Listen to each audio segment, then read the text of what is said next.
30,000 people download the new app. We're good. 5 million. Good. We scale on demand. What if 30 million people download the app? We're total heroes. Scale on demand with the #1 company in cloud infrastructure. Was there corruption in Flint, Michigan? Okay, say it with me, of course. No, but we'll give you the details. Okay, so that's all in the second hour. Later in this hour, Hillary Clinton does go on the attack against Donald Trump. I'm glad she does, because she needs to, based on the things I'm about to tell you. Furthermore, Wall Street Journal backs Hillary Clinton. Why? Well, I'll explain. And then later tonight at 8:15 Eastern, we are going to do election coverage. Okay? So tonight we have Nebraska for the Republicans, and you might think, well, that's not relevant. The Republican race is over. Wrong! Ted Cruz says he might get back in if he wins Nebraska. Okay, I'll tell you later in the night during our election coverage whether he has a chance of doing that, and we might play you his delusional clip. Also, on the Democratic side, both sides, West Virginia. So, will Bernie Sanders win? Here's a quick tease on that. Here comes Bernie! Okay, now will that make a difference? We'll see. We'll talk about it all. It's all coming up tonight at 8:15 p.m. Eastern. Okay, so let the rage begin. Okay, let's start with the first story. Okay. Now, I've been warning for some time to not underestimate Donald Trump. I warned that in the Republican primaries very early on. I made a bet on air June of last year saying, watch out for Donald Trump. I think he's going to stay at the top for a very, very long time. And I'm not sure I even knew how long it was going to be. And here he is as the presumptive nominee for the Republicans. And here we are again with all the pundits in D.C. underestimating him and overestimating Hillary Clinton. First, let me tell you things that people are snickering about in Washington, D.C. and on TV. And I get why. Yes, he's deeply unpopular, but so is she.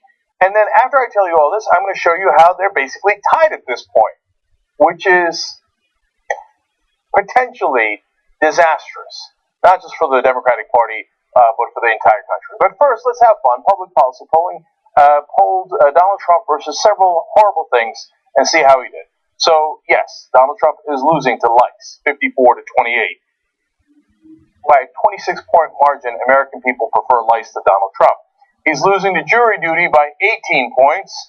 This is amazing to me. He's losing to root canals by 11 points. I suppose jury duty could be entertaining if you're on the right trial, and root canals, well, I guess they make you slightly healthier afterwards. DMV, he's losing to by 10 points. This is my favorite. He's losing to hipsters by 7 points. Okay. Traffic jams also beats him by 7. Used car salesmen have got him over a barrel. They're beating him by 6 points. And he's even losing to Nickelback. I really don't know much about Nickelback, but I know they get a lot of shit in all these polls. Okay.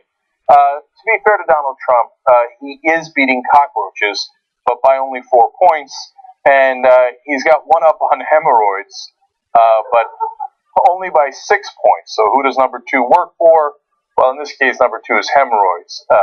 Now, unfortunately, Hillary Clinton is not doing that much better than lice. No, she's not doing anywhere near as good as lice or even root canals. Is she doing better than cockroaches? We're going to find out. Okay, so, and look, other things to snicker about, and I snicker about this as well, the incredible ignorance of the Donald Trump voters. When just Trump voters were polled, what religion do you think President Obama is? 65% thought he is Muslim. Oh my God. Only 13% think he's Christian. Completely forgetting that they were so mad at him for sitting in the pews of Reverend Jeremiah Wright. Okay? So, anyway, the guy's Christian. He's Christian. He's Christian. You maybe can make an argument for secretly agnostic, but he ain't Muslim. 65% of Trump voters think that. All right. And then get into crazier conspiracy theories. We can go all day with this, but I'll give you one more. 24% of Trump voters think Antonin Scalia was murdered. Only 42% think he died naturally, and another 34% are unsure. That's Supreme Court Justice Antonin Scalia, who died of natural causes. Or did he?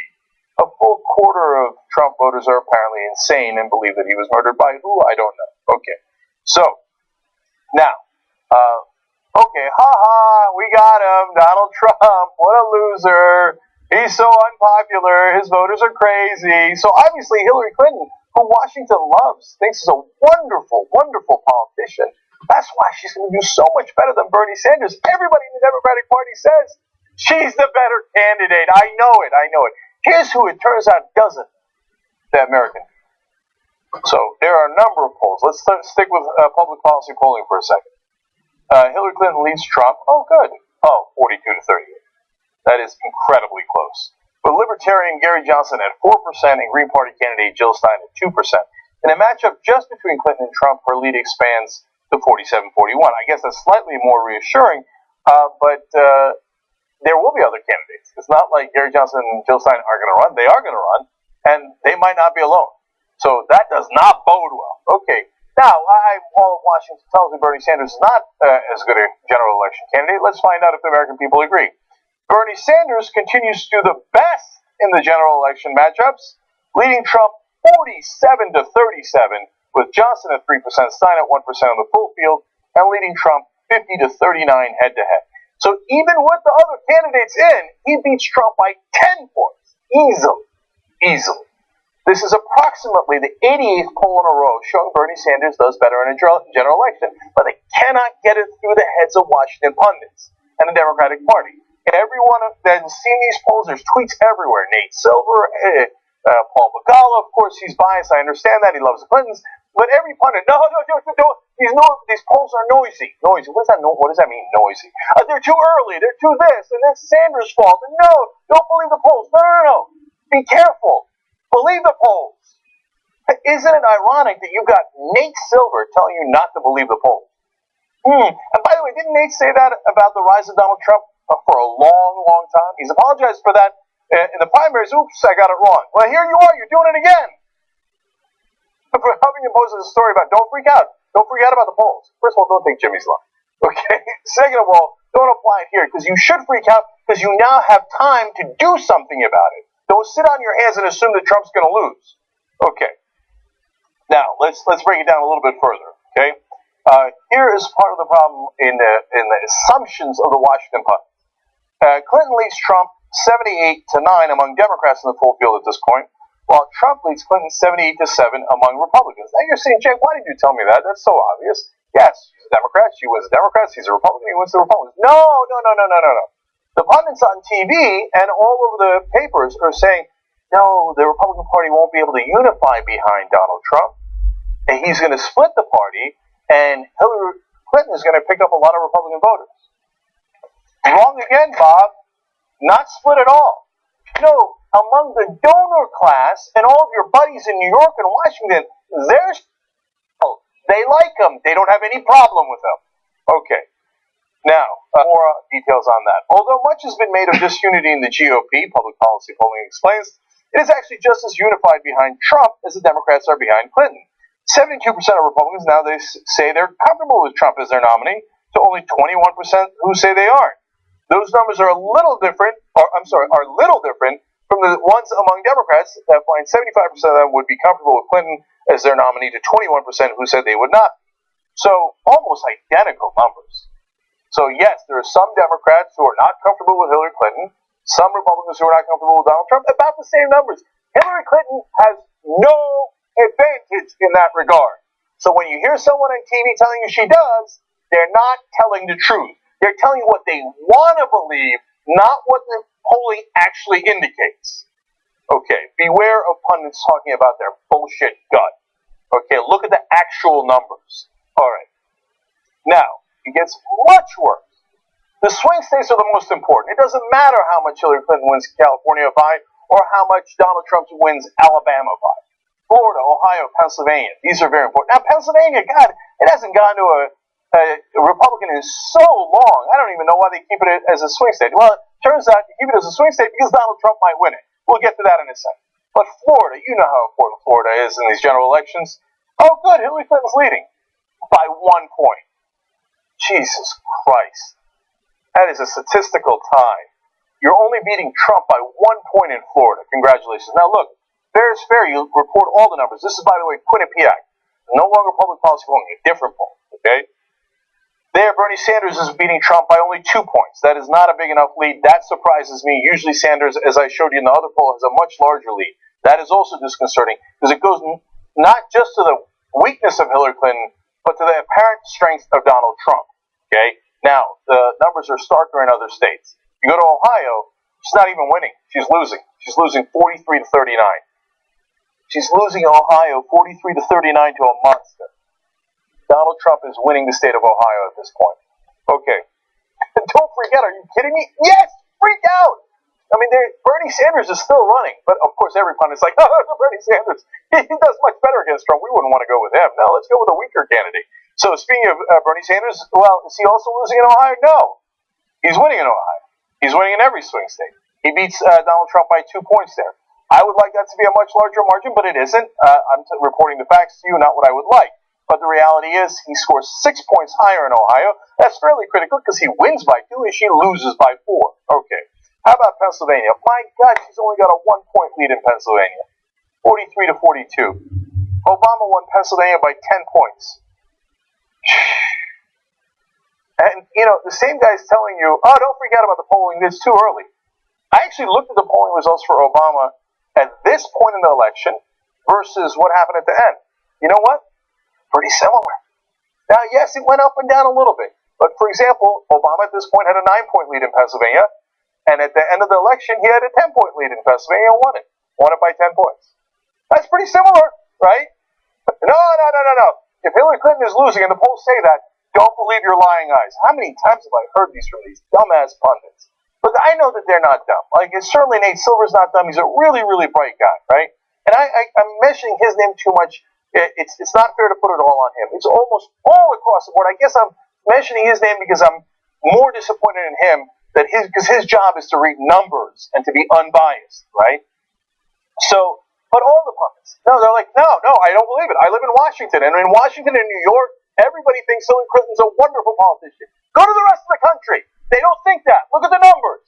Okay, independence. So, for example, in Florida, 39 to 39.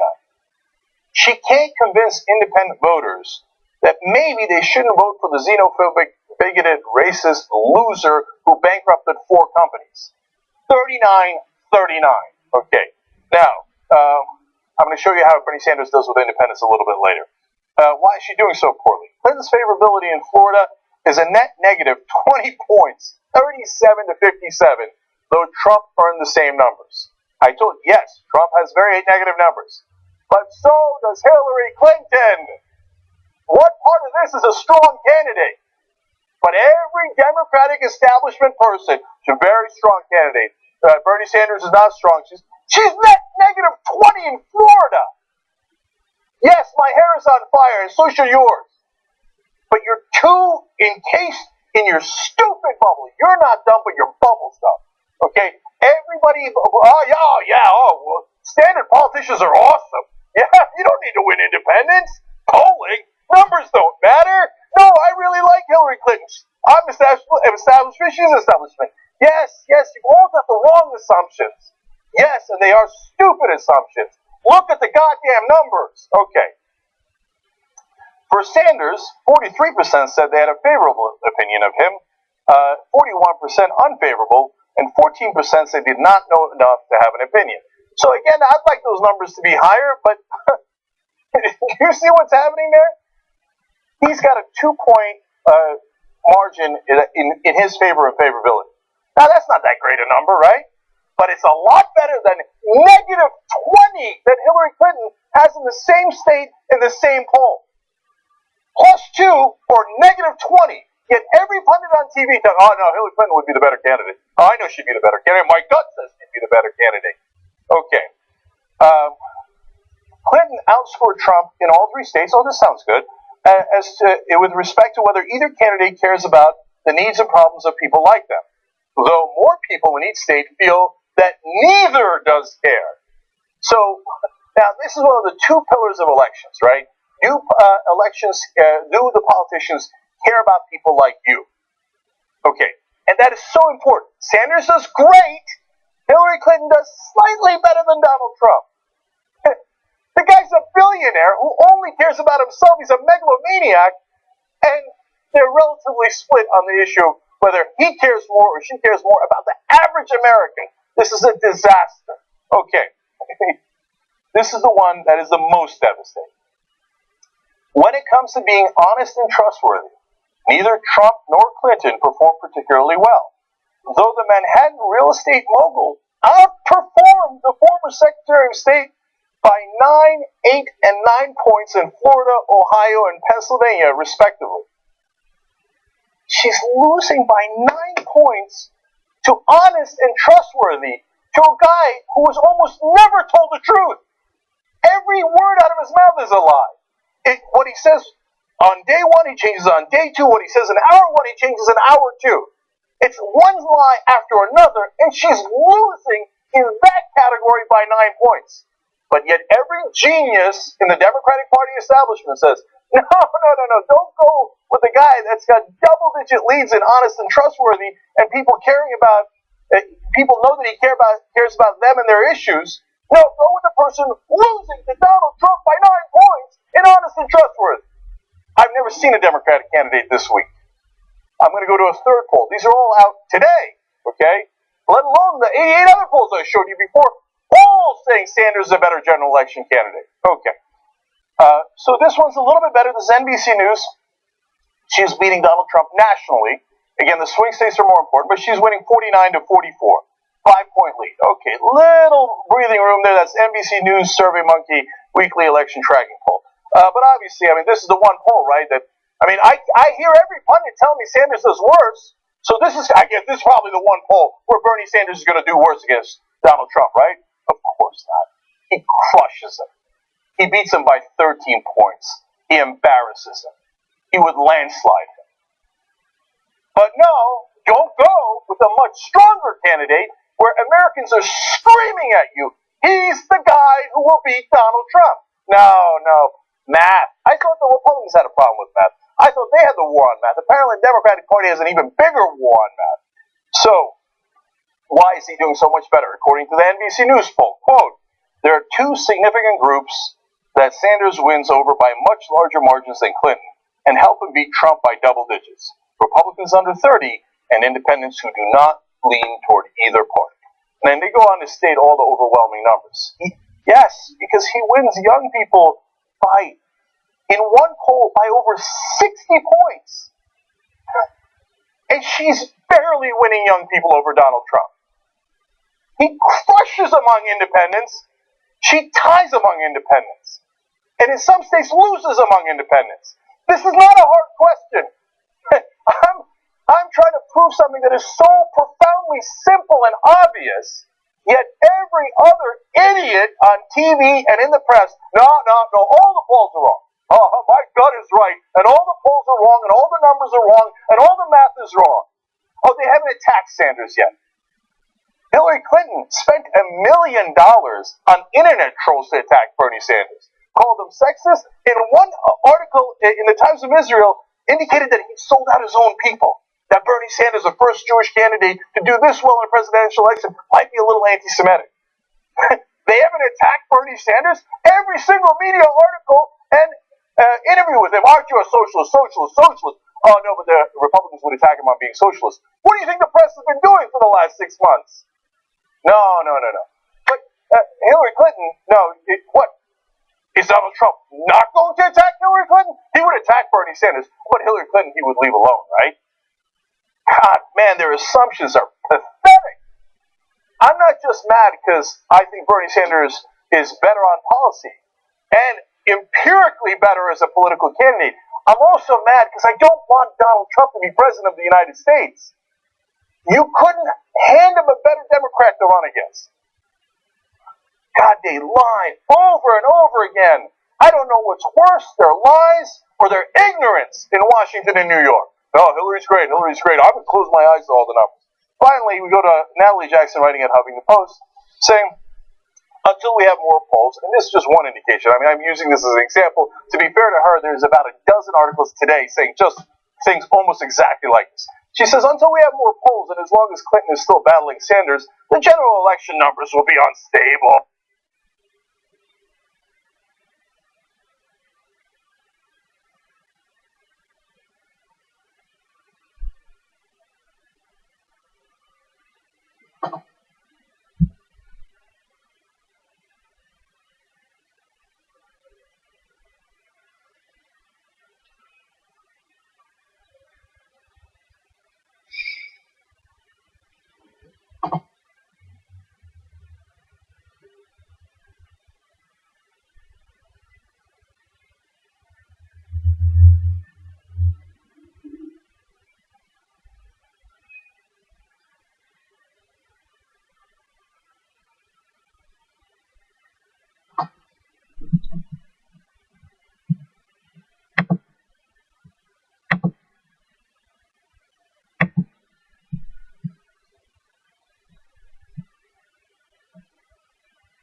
we didn't make that choice. Everybody who voted for Hillary Clinton supported Hillary Clinton in the press and in the Democratic Party.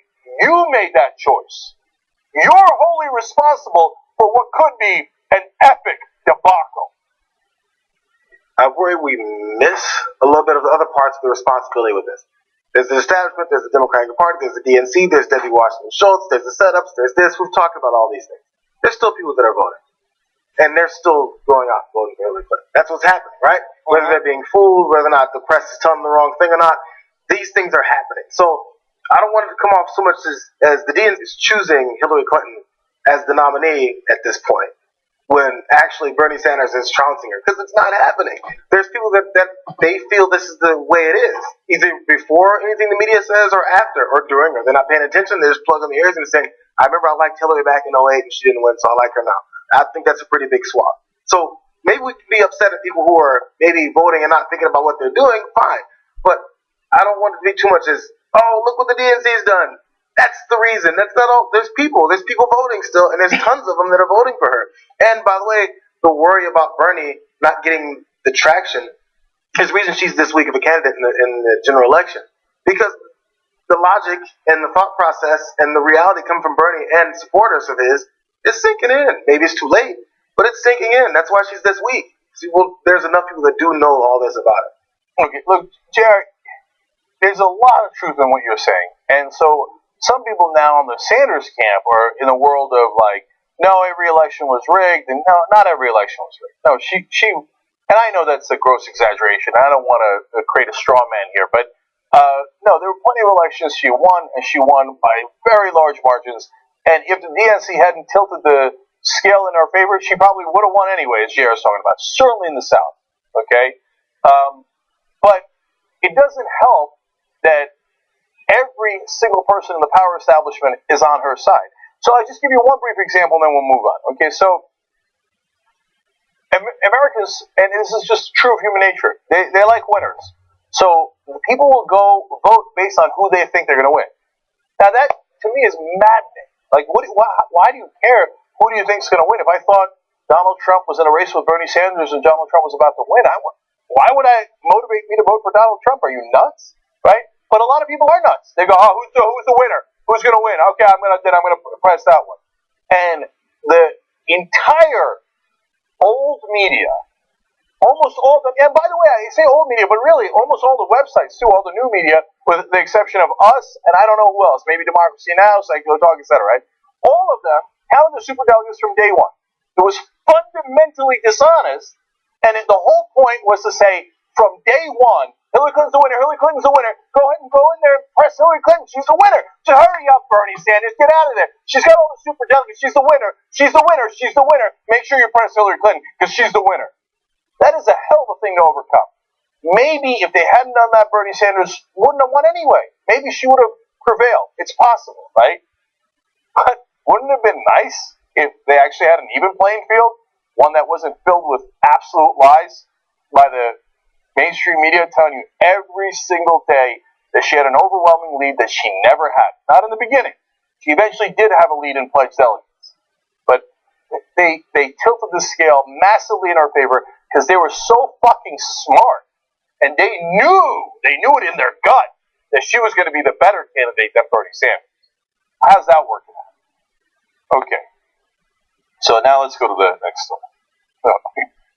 I was angry about the last story. Well, I was. Let's see how I do on this one. Okay.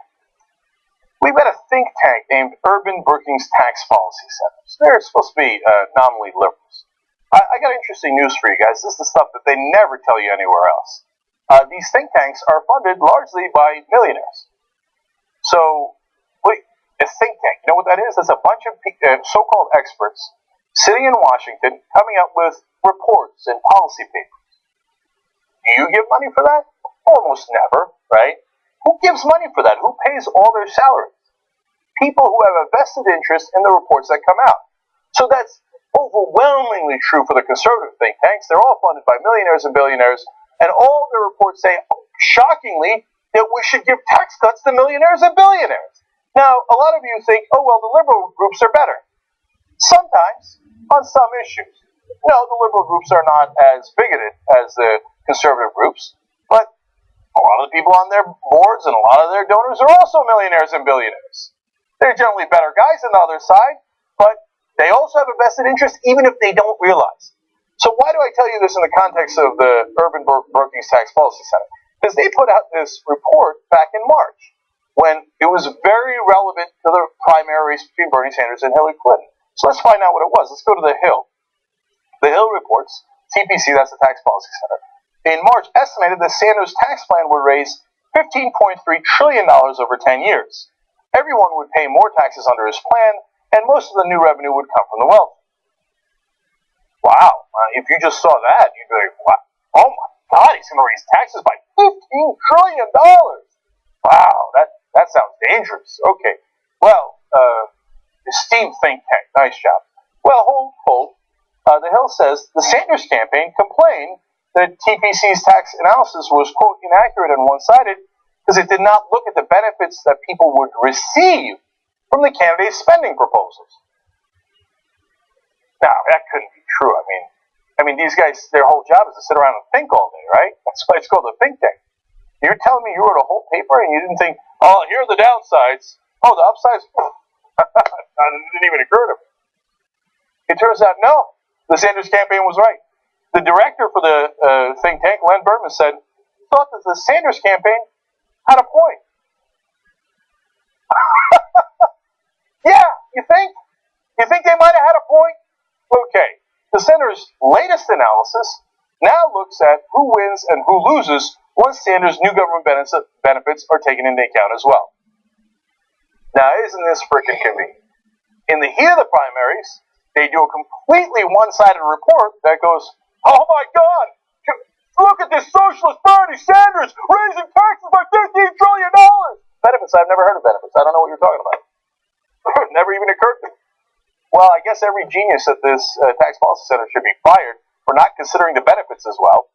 Like the most fundamental, obvious thing that you would include in a report like that. Now that the primaries are almost over, they go, oh, right. No. We're not biased. We're not pro-Hillary Clinton. We're not pro the millionaires who fund us and Hillary Clinton at the same time. No, we'll do the full analysis now that it's almost irrelevant. Oh, thank you so much. TPC found, when they did their full analysis, that the average tax burden would increase by about $9,000 in 2017. But the average amount of benefits would increase by more than $13,000. As a result, households would on average receive a net income gain of almost $4,300 under Sanders' proposals, TPC said. Oh, did we forget to tell you that after the $9,000 in taxes, you'd actually get $13,000 in benefits? So Bernie Sanders' proposals would actually massively help you? Oops! I guess we forgot to tell you that until it was nearly irrelevant. Oh, golly gee willikers! What a mistake we made! Mistake.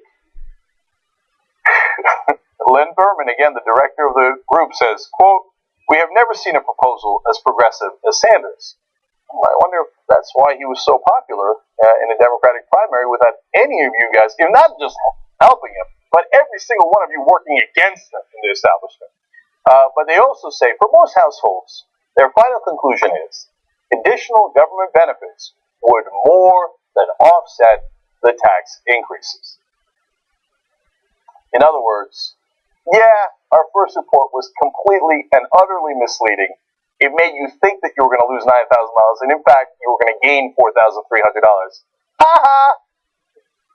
That hatcheted Bernie Sanders back, partly thanks to the Urban Brookings Tax Policy Center, funded by millionaires and billionaires. I like how liberal and progressive they are. They're the guys who attacked the plan they called the most progressive. Gee, I wonder why nobody trusts anyone in Washington. I can't quite tell. Young Turks.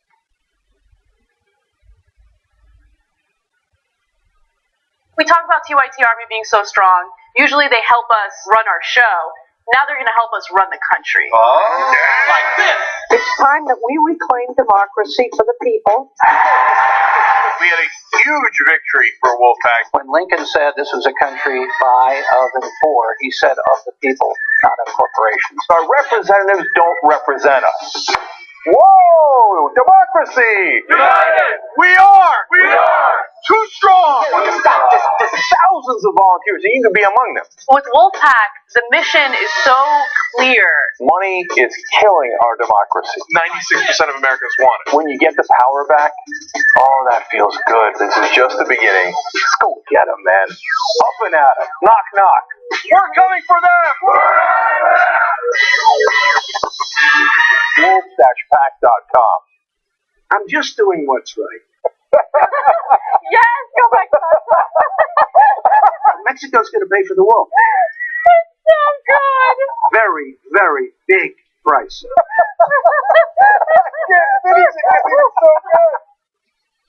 Strip away the gold, the ornaments,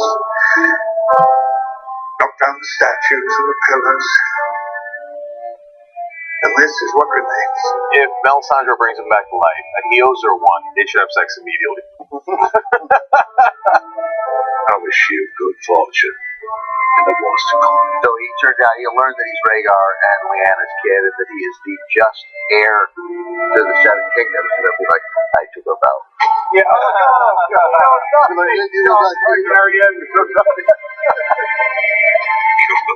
Like those boys, they will grab it quickly. They will run. It's like what, the candle maker's daughter or something? The kennel master. Oh, the kennel master. I thought they kept The saying kennel kennel master. I love Varys. If they kill Varys, I'm going to lose my mind. Is that Valerian there too? He would, I believe, be the old Giscari or possibly Aranese. They could be the oldest connection.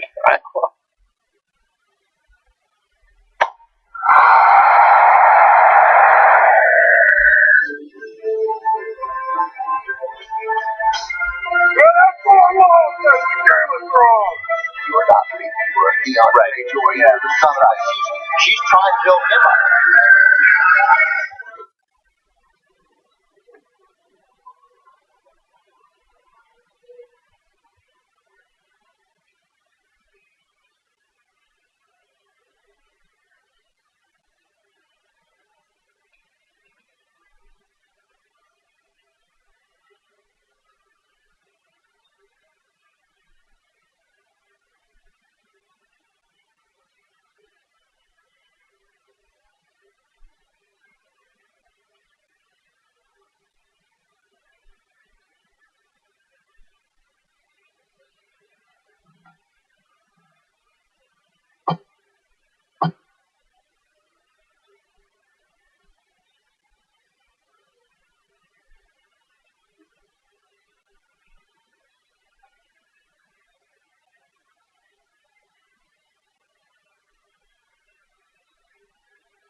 Young Turks going to reach some quick tweets here.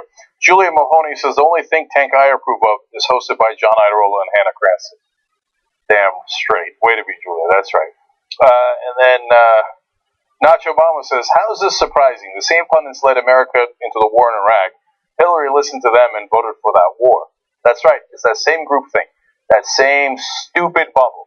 Oh, yeah, war's always great. Yeah, tax cuts for the rich. They're awesome. Absolutely, yeah. The American people love corporations. They believe that they're human beings and should bribe all of our politicians. Yeah, absolutely. Sure, yeah.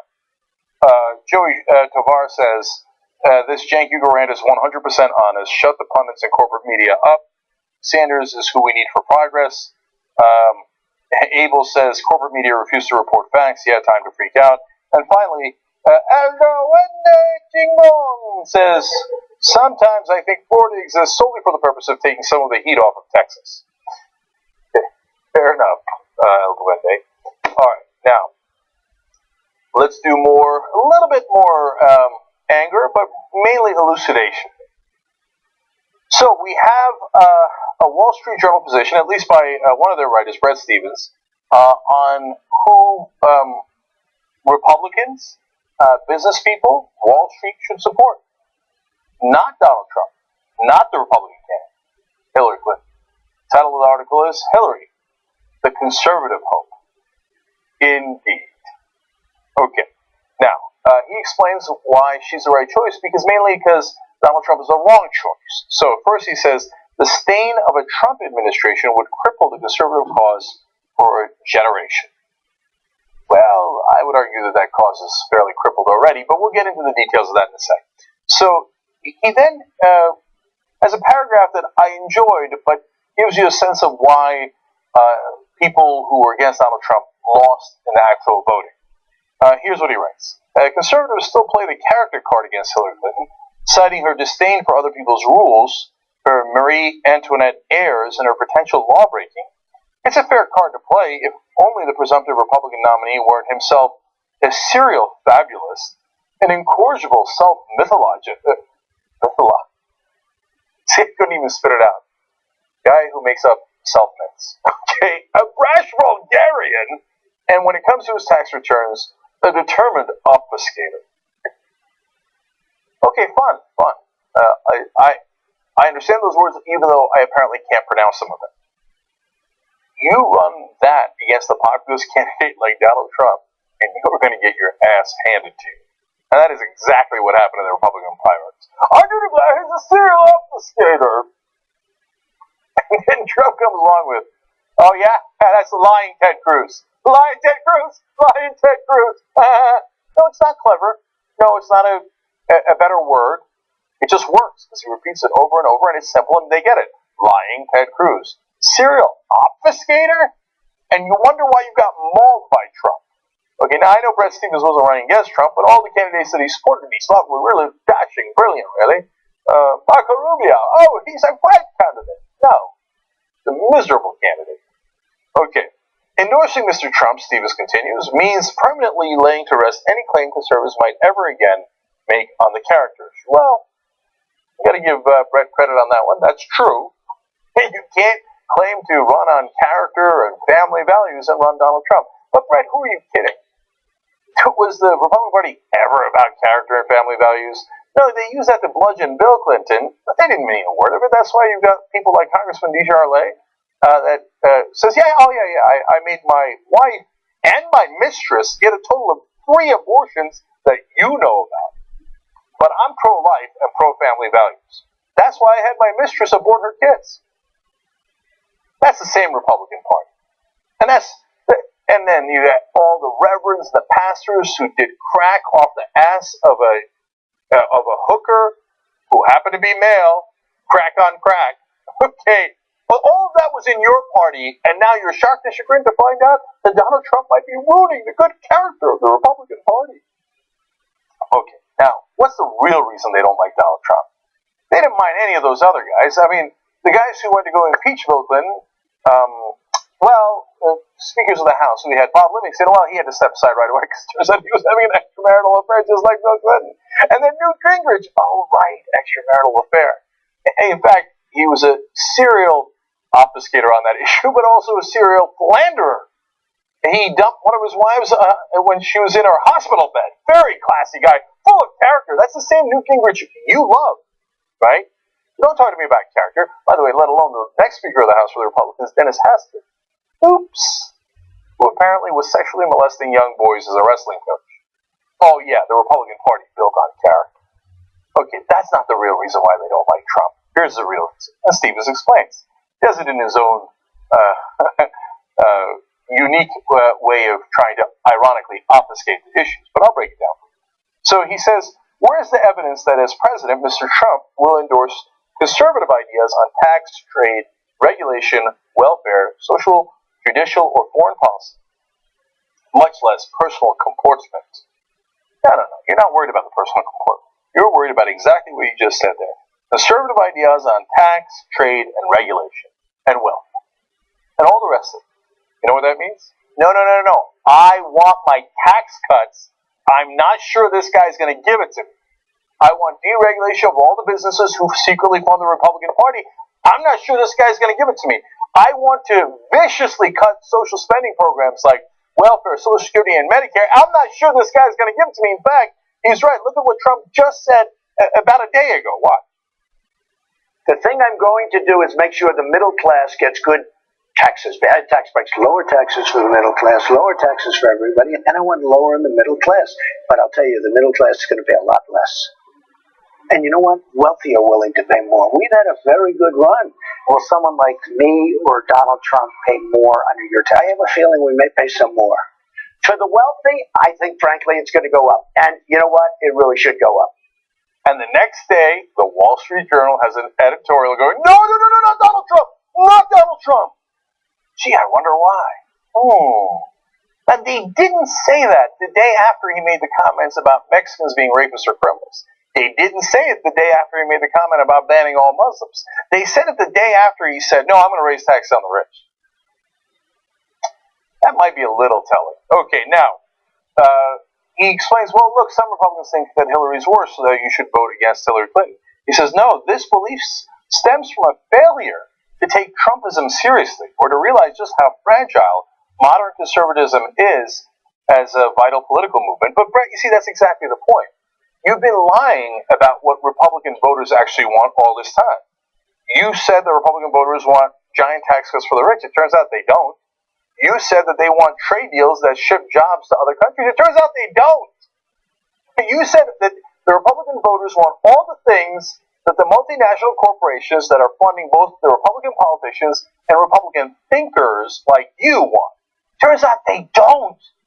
What Trumpism really does is show you what a fraud Bret Stephens, the Wall Street Journal, by the way, funded by News Corp, or owned by News Corp, or run by Rupert Murdoch, shows you what a fraud all of those guys are. No, that was all for their own purposes. When you have a true populist come out, turns out the Republican voters just want a little bit of racism and bigotry thrown in with economic populism. And no, they're not for the incredibly rich and multinational corporations. Not true. And that's what scares the hell out of Bret Stephens in the Wall Street Journal. Shh, don't tell anybody. What are you doing? What are you crazy? Now, what is left unsaid in this is, actually, Hillary's not that bad. So let me get to that at the end, because I want to give you one more quote from Stephens. It is a regression to the conservatism of blood and soil. He's referring to the Trump movement. Of ethnic polarization and bullying nationalism. Modern conservatives sought to bury this rubbish with a politics that strikes a balance between respect for tradition and faith in the dynamic and culture-shifting possibilities of open markets. In other words, lower taxes, deregulation. When that balance collapses under a Republican president, no less, it may never again be restored, at least in our lifetimes. Okay, translation. Translation is, we tricked all those right-wingers into voting for us with things about, oh yeah, we're pro-life. Oh yeah, we'll do dog whistle racism, where we don't outwardly say that we're racist, but we indicate that we might be, so you all vote for us. But we actually, to be fair, the Republicans don't really care that much about the racism. And we don't care pro-life. Who cares about pro-life? And we don't care about any of those things. The only thing we care about is the money, Lebowski. Give me some money. That's what this Republicanism is built on.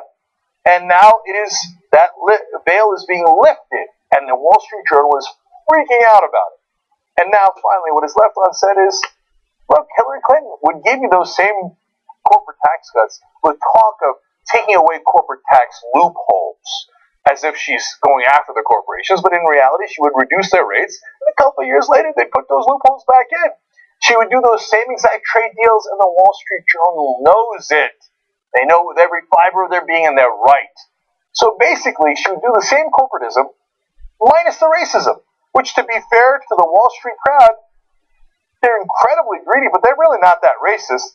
So they're like, oh, what if we got the corporatism without the really ugly side of the Republican Party? Maybe. Quote Hillary, the conservative hope. Indeed. Okay. Now, we go over to London, kind of. God damn it, I'm going to run out of time again. I got so many great stories for you. Okay, all right, here we go. So Sadiq Khan is the winner in the race for London mayor, and he is the son of Pakistani immigrants. He is the first Muslim mayor of a major European capital within the European Union, and he won handily. The election results are 56.8% for Sadiq Khan and 43.2% for Zach Goldsmith. So over a 13-point margin. That is a wallop. Now, here is a slight problem.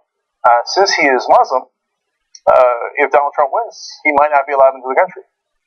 Literally, might not be allowed into the United States of America. Amazing, isn't it? And he points this out. He says, if Donald Trump becomes the president, I'll be stopped from going there by virtue of my faith, which means I can't engage with American mayors and swap ideas. He also adds, this isn't just about me, it's about my friends, my family, and everyone who comes from a background similar to mine anywhere in the world. Now, Donald Trump misses this entirely and says, when challenged, hey, how about Sadiq Khan, mayor of London, right? He says, well, there will always be exceptions.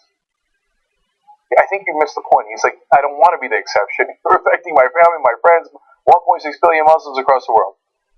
But you have to understand something. It's not like Donald Trump is going to stick with any of his positions for the Republican primary.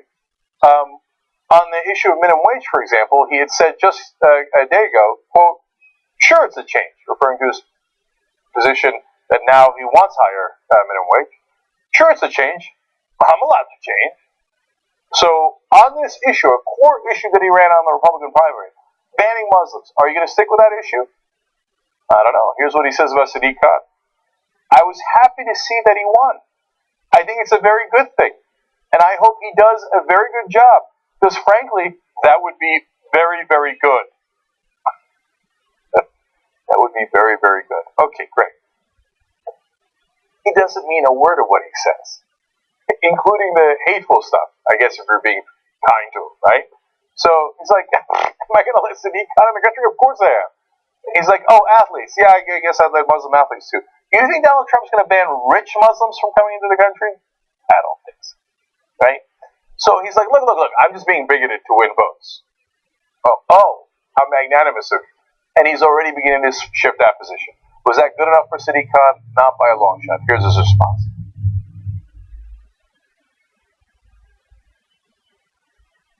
Donald Trump has ignorant views about Islam.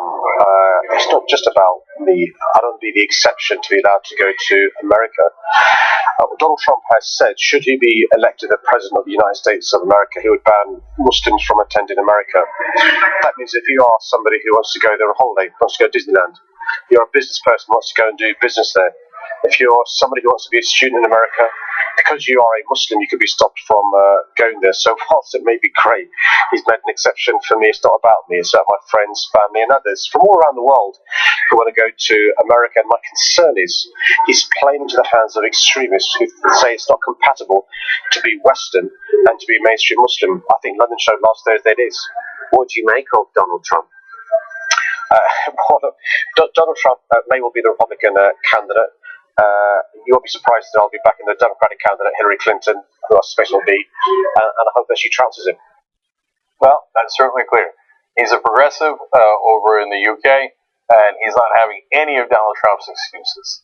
And of course, it goes to show what a horrific horrific and silly proposal it was in the first place to try to ban all Muslims in the world from coming to the United States. But Trump always knew it was unworkable. He was just trying to trick the idiot Republican voters into voting for him, full well knowing that he wasn't really going to do it anyway. He'll do some of it, but just against the powerless. But against the powerful, are you kidding me? Donald Trump loves the rich and powerful. They're always welcome in America. Okay. Now, next issue. Next. Okay. Now, I have voiced some concern about Merrick Garland. He is the judge that President Obama has nominated for the Supreme Court. He thinks he's particularly clever, President Obama does, because Merrick Garland is pretty conservative. And so he's like, I'll trick the Republicans.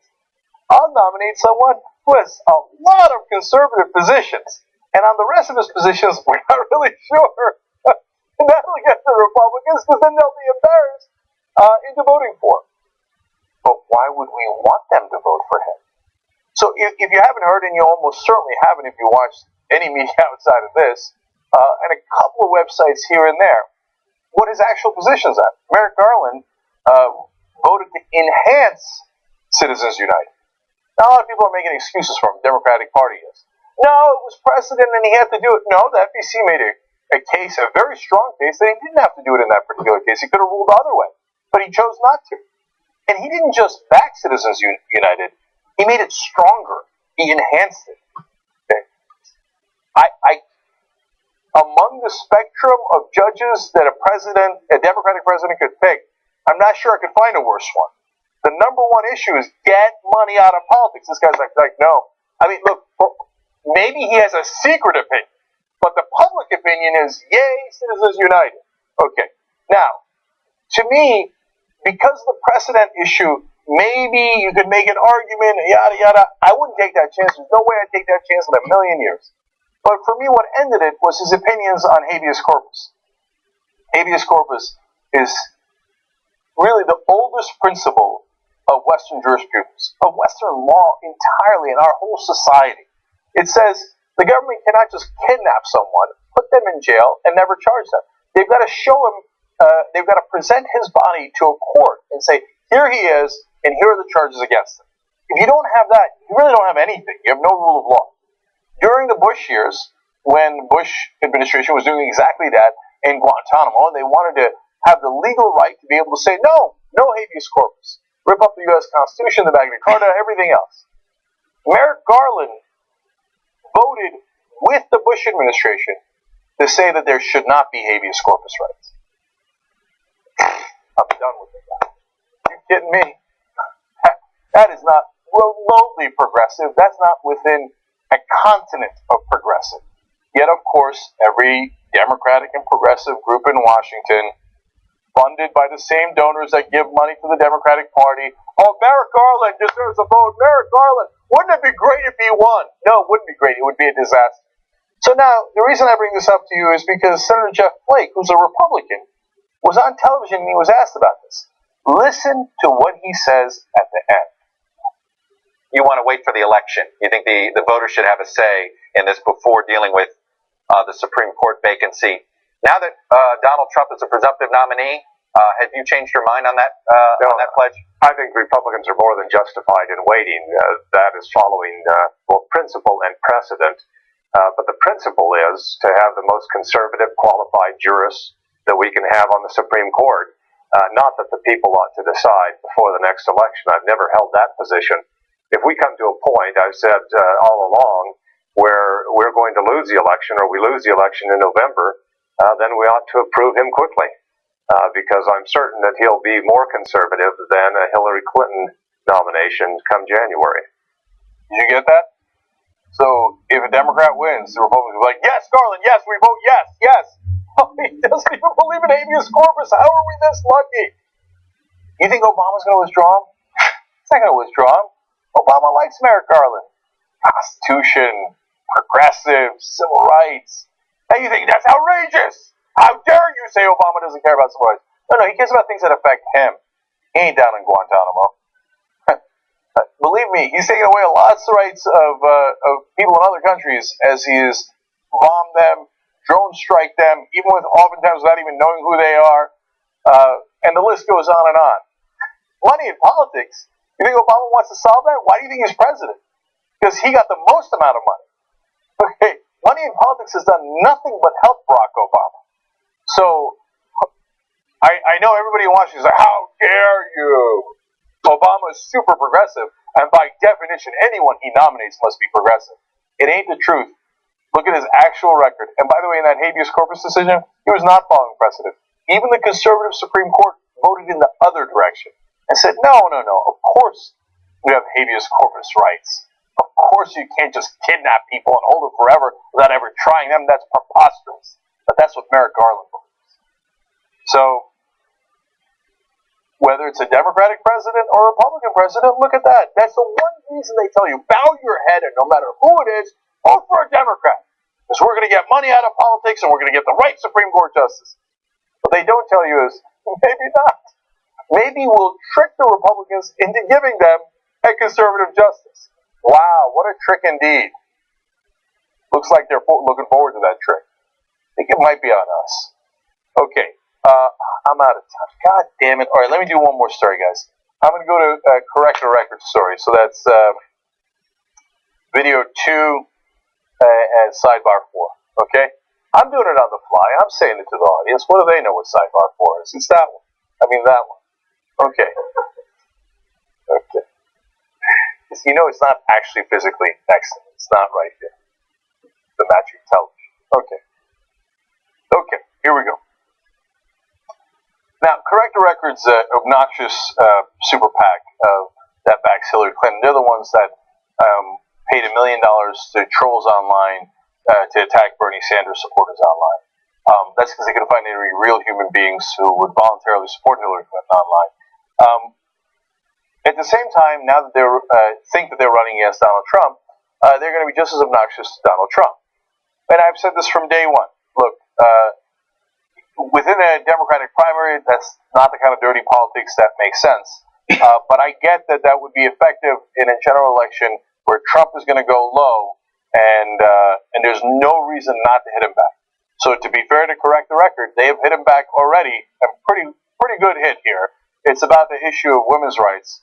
And all they did was they put together a compilation of what Donald Trump has actually said. Watch. Because nobody respects women more than Donald Trump. She came to my wedding. She ate like a pig. And seriously, the wedding cake was like missing in action. Did she have a good body? No. Of course. Did she have a fat ass? Absolutely. Well, I just don't respect her as a journalist. I have no respect for her. I don't think she's very good. I think she's highly overrated. But when I came out, then you could see there was blood coming out of her eyes, blood coming out of her wherever. So obviously it's great outer beauty. I mean, we could say politically correct that the look doesn't matter, but the look obviously matters. It's like you wouldn't have your job if you weren't beautiful. Donald Trump knocking supermodel Heidi Klum in the New York Times, saying Heidi Klum, sadly, she's no longer a 10. A person who's flat-chested is very hard to be a 10. Okay? Right. You know what? The women get it better than we do, folks. All right? They get it better than we do.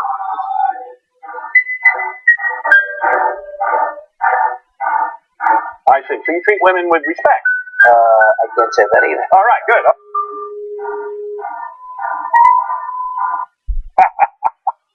Okay. So, look, nice job. I'm glad they were attacking him. He certainly merits it, and they didn't do anything wrong in this case. All they did was quote him. God bless.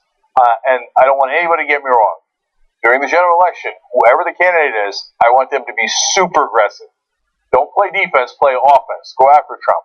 So this is a good beginning. Credit where credit is due. Now, also, don't get overconfident. Yes, Hillary Clinton is beating Donald Trump by a wide margin. Yes, with women, right? But with men, Donald Trump is winning with just as wide a margin. So don't forget, you also have to have male voters. So it's a good beginning, but don't get overconfident. Find a way to appeal to male voters as well. Okay. So one last story for you guys. And this is about Hiroshima. Okay.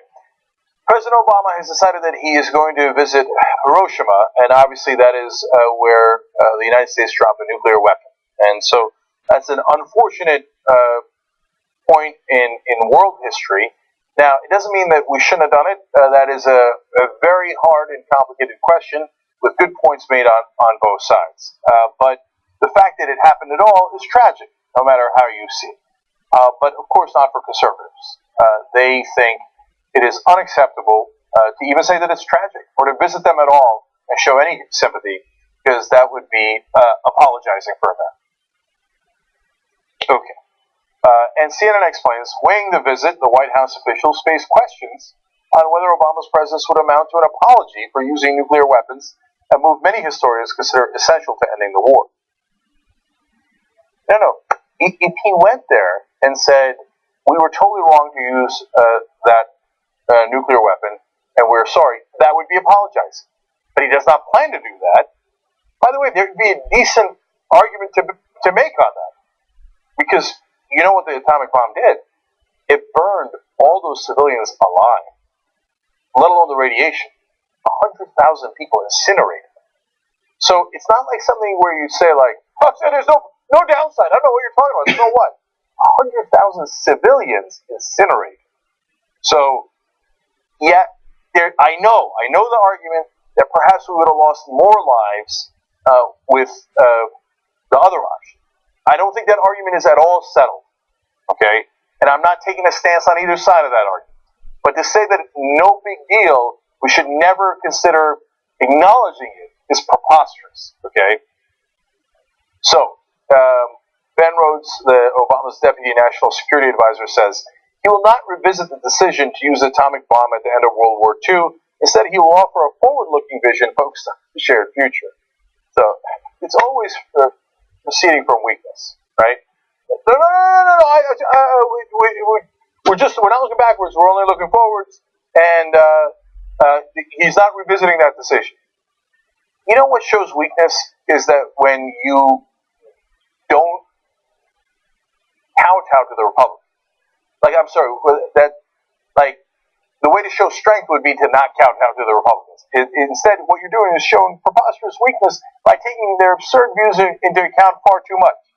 The White House has said that the United States does not owe Japan a formal apology for using the atomic bomb in August of 1945. Instead, officials say the visit will serve as a reminder of the terrible destruction that nuclear weapons can inflict. Yes. Nothing wrong with acknowledging that. Okay? So I'm glad President Obama is doing it. I wish that he'd be, just more aggressive in saying to Republicans, it's okay to be a human being and say, those people killed by the nuclear weapon, it's an absolute shame and a tragedy, even if it was the right decision, right? So we have to keep playing these games with the Republicans. Keep playing these games. I mean, we're at the end of his administration. We're still playing these games. All right, guys, I'm out of time. I gotta go. All right, great second hour coming up for you guys. Go.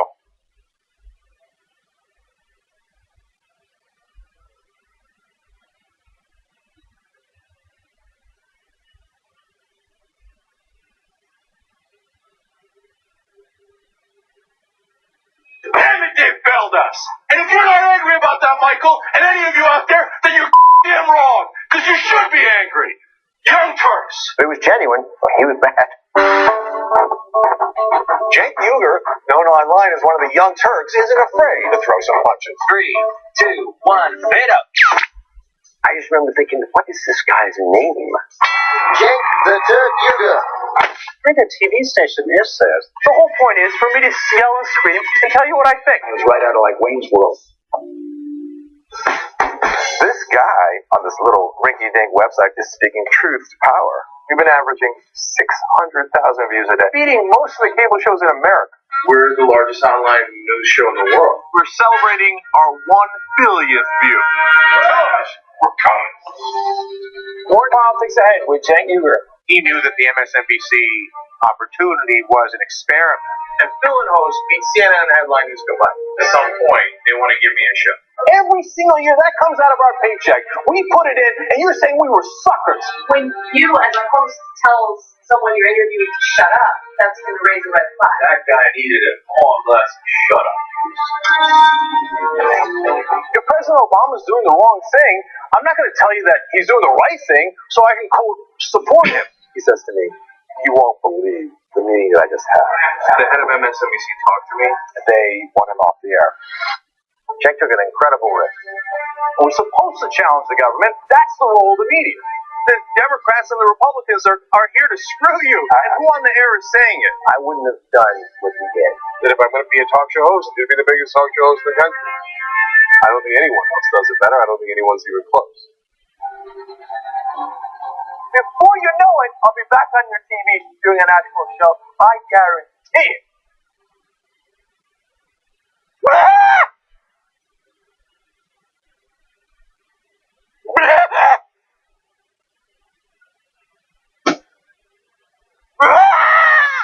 Mayweather will knock out Pacquiao.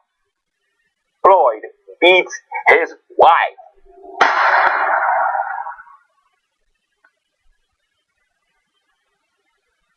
I do a whole bunch of stuff on scene. My name is Dave. I'm going to tell you some amazing facts. There was one woman in the elevator who was wide open, and here I am, now scrambling to repair a posting. Oh, you got a great relationship. Enjoy. Okay, fine. It's gonna be a nice fucking middle finger to that. You especially are so stupid. More boring, less handsome version of Jack. Only so many ways you can cook a steak, right? Yeah. Sometimes you want some fucking tuna. Maybe edit that. I thought it was a little embarrassing, but if people like it, I'll do it. Who is hotter? Macho. There aren't going to be rose petals on the side of the runner. Why am I there? It was the best Valentine's Day I've ever had. How could someone not be trendy? I don't know if you did it. Thanks for being memorable for being patient with me in this post-game show. All right, Jordan, tell us where we are, where we've been, and where we're going. Jordan Shack reporting for the Young Turks. The Young Turks online. You're the third reporter they have come. Tell me none of them were getting a haircut while talking to you. Listen, I'm the first. All right, you're beautiful. Is Hillary being sincere when she says $12 is enough for the minimum wage? anybody who tells you $12 is enough for the minimum wage is not only not being sincere, they don't give a damn about you. No bank is too big to fail, and no executive too powerful to jail. She is pretty dead set on protecting big banks. And we're tired of money in politics, and we're tired of the corruption. You think it would really be better for liberals if all the money from the banks went to Republicans as opposed to just 80%? When do we actually decide to make a change as a people? Bernie Sanders already said, oh, he wants a revolution. He wants a revolution. Well, I don't really want a revolution. I want a precedent. You been a Ted Cruz fan all this time? No, I've been a Liberty fan all this time. It was a raucous event, if you've ever seen one. I don't want to be recorded. He's not going to tell us anything, so. He reminds me of like your drunk uncle at a wedding who gets up and starts talking and just loves the crowd. They're trying to ethnically cleanse white people? Well, sure they are. Weren't you right, Doc? In Dixieland, I'll take my stand.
What's J and A?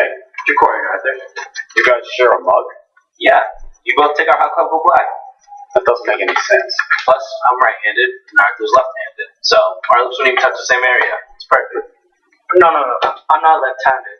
What do you mean? I seen you type with your left hand. Yeah, also with my right hand. That's how typing works. Seriously. I can't. When you bend down.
Janganana with you guys. Got a lot of stories for you. Let me just quickly read a couple of tweets. Brandon Couture writes, awesome first hour TYT today. It really is my birthday. Rip them apart. Well, thank you, Brandon, and happy birthday. George Mungos writes in, I'm a member. How can I get to see Matt as hell? P.S. I've followed you guys since the early days. Too strong. Thank you, George. Much love. At this point, like, we did a giveaway for members at one point for Matt as hell, but that was a long, long time ago. Honestly, I think that you go on the interwebs, and I'm pretty sure they sell it on Amazon. It's a little embarrassing that I don't know exactly, but I believe if you Google it, you'll have plenty of ways to buy it. Mr. Red Penguin says, I don't mind if the rich don't pay their taxes as long as they don't get to use public roads or any other benefits. So I kind of like that idea. I like the idea of pulling people over who paid 0% in taxes and be like, oh, I'm sorry, sir. You can't use the roads. Like, what do you mean I can't use the roads? I can't get to work. That's right, you can't get to work. I want to do the same with people who rant against socialist programs. Like, I want, if you are against socialist programs, I want you to forego the police, fire department, public roads, all of these socialist programs that we have in the United States that you've been taking advantage of, but apparently have no idea are socialist programs. I'm sorry, sir. You hid your money in the Cayman Islands. You didn't contribute to America at all, so you can't use the hospital. What do you mean I can't use the hospital? No. You could use it if you paid your taxes, right? There's a fire in your house. Oof, that's a tough break, right? You didn't pay any taxes. Taxes is what pays for the fire department. Now, of course, we're never going to do that, right? But by the way, I would do it all to corporations too. Like people, yes, I like my iPhone, but Apple, you didn't pay any taxes. You paid 0% in taxes. Sorry, you can't use our roads. Good luck with those trucks. You also can't use our air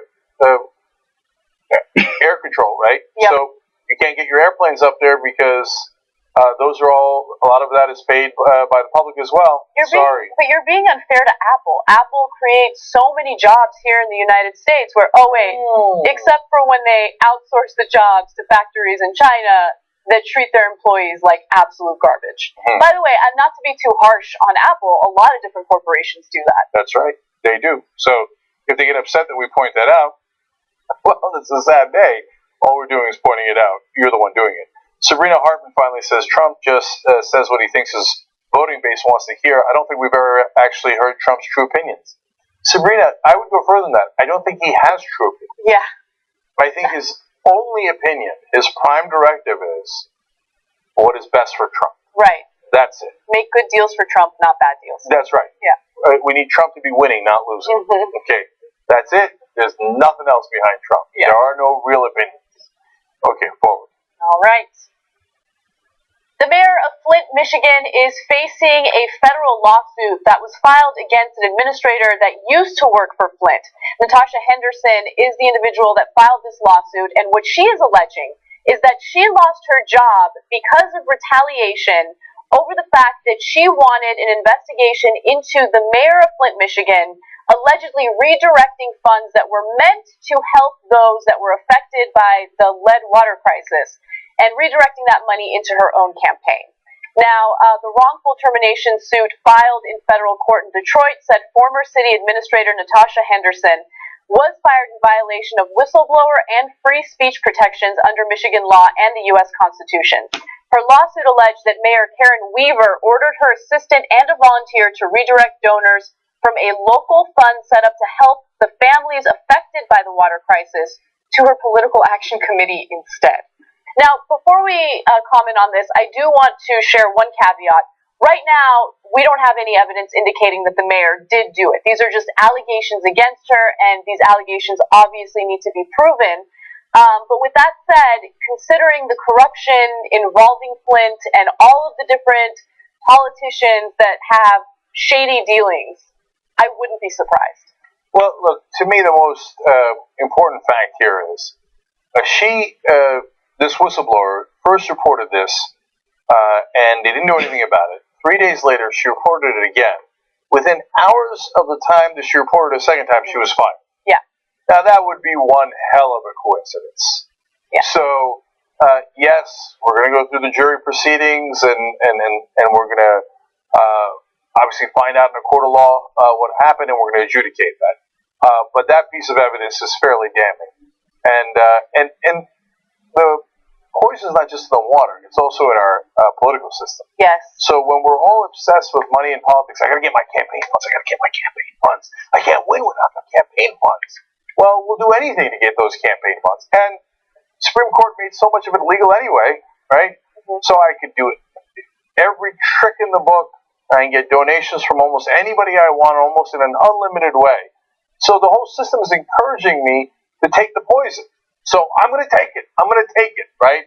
It's the virus has corrupted the whole system by any means necessary, and that's what leads to things like this. Absolutely, and that's not to give an excuse or anything to the mayor of Flint. What she did was wrong, but it does show that political corruption not only impacts lawmakers on a federal level, it also impacts them on a very local level.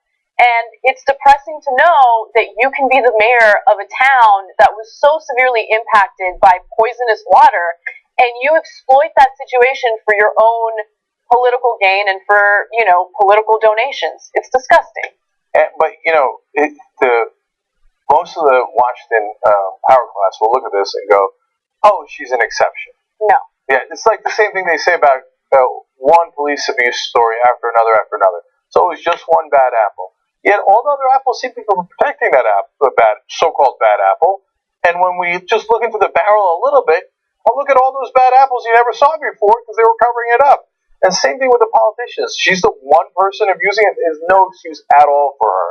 Not interested in her, okay? And if they prove this out, obviously she's got to go, right? But the whole system's corrupt. And so don't let anybody tell you she's the exception. If it's proven out, she's actually the rule. Yeah, the system incentivizes this kind of behavior. Yep. All right. Now let's talk about one of my favorite topics, trigger warnings on college campuses. Oxford University is now allowing some students that are studying criminal justice to opt out of certain classes if there are topics discussed that might trigger them in any way. Now, this is a trend that we're seeing on campuses throughout the United States, and it's unfortunate that it's spreading to other countries, but it certainly is, and there's on cases involving violence or death that they can leave if they fear the content will be too, quote, distressing. Before the lectures on sexual offenses, which included issues such as rape and sexual assault, we were warned that the content could be distressing, and we were given the opportunity to leave if we needed to. That's according to one student that spoke to the press. Now, the professors are understandably irritated about this whole situation. I'm irritated about this whole situation. You're studying criminal justice. If you want to be a lawyer, you might have to deal with cases involving rape, or maybe deal with cases involving things that make you uncomfortable. That's what life is about. So I'm a tiny bit more mixed than you are on this. So first, I want to acknowledge why they do it in the first place, right? So it's not out of nowhere, and it's easy for me, who's never been the victim of violent crime, to say,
situation, right?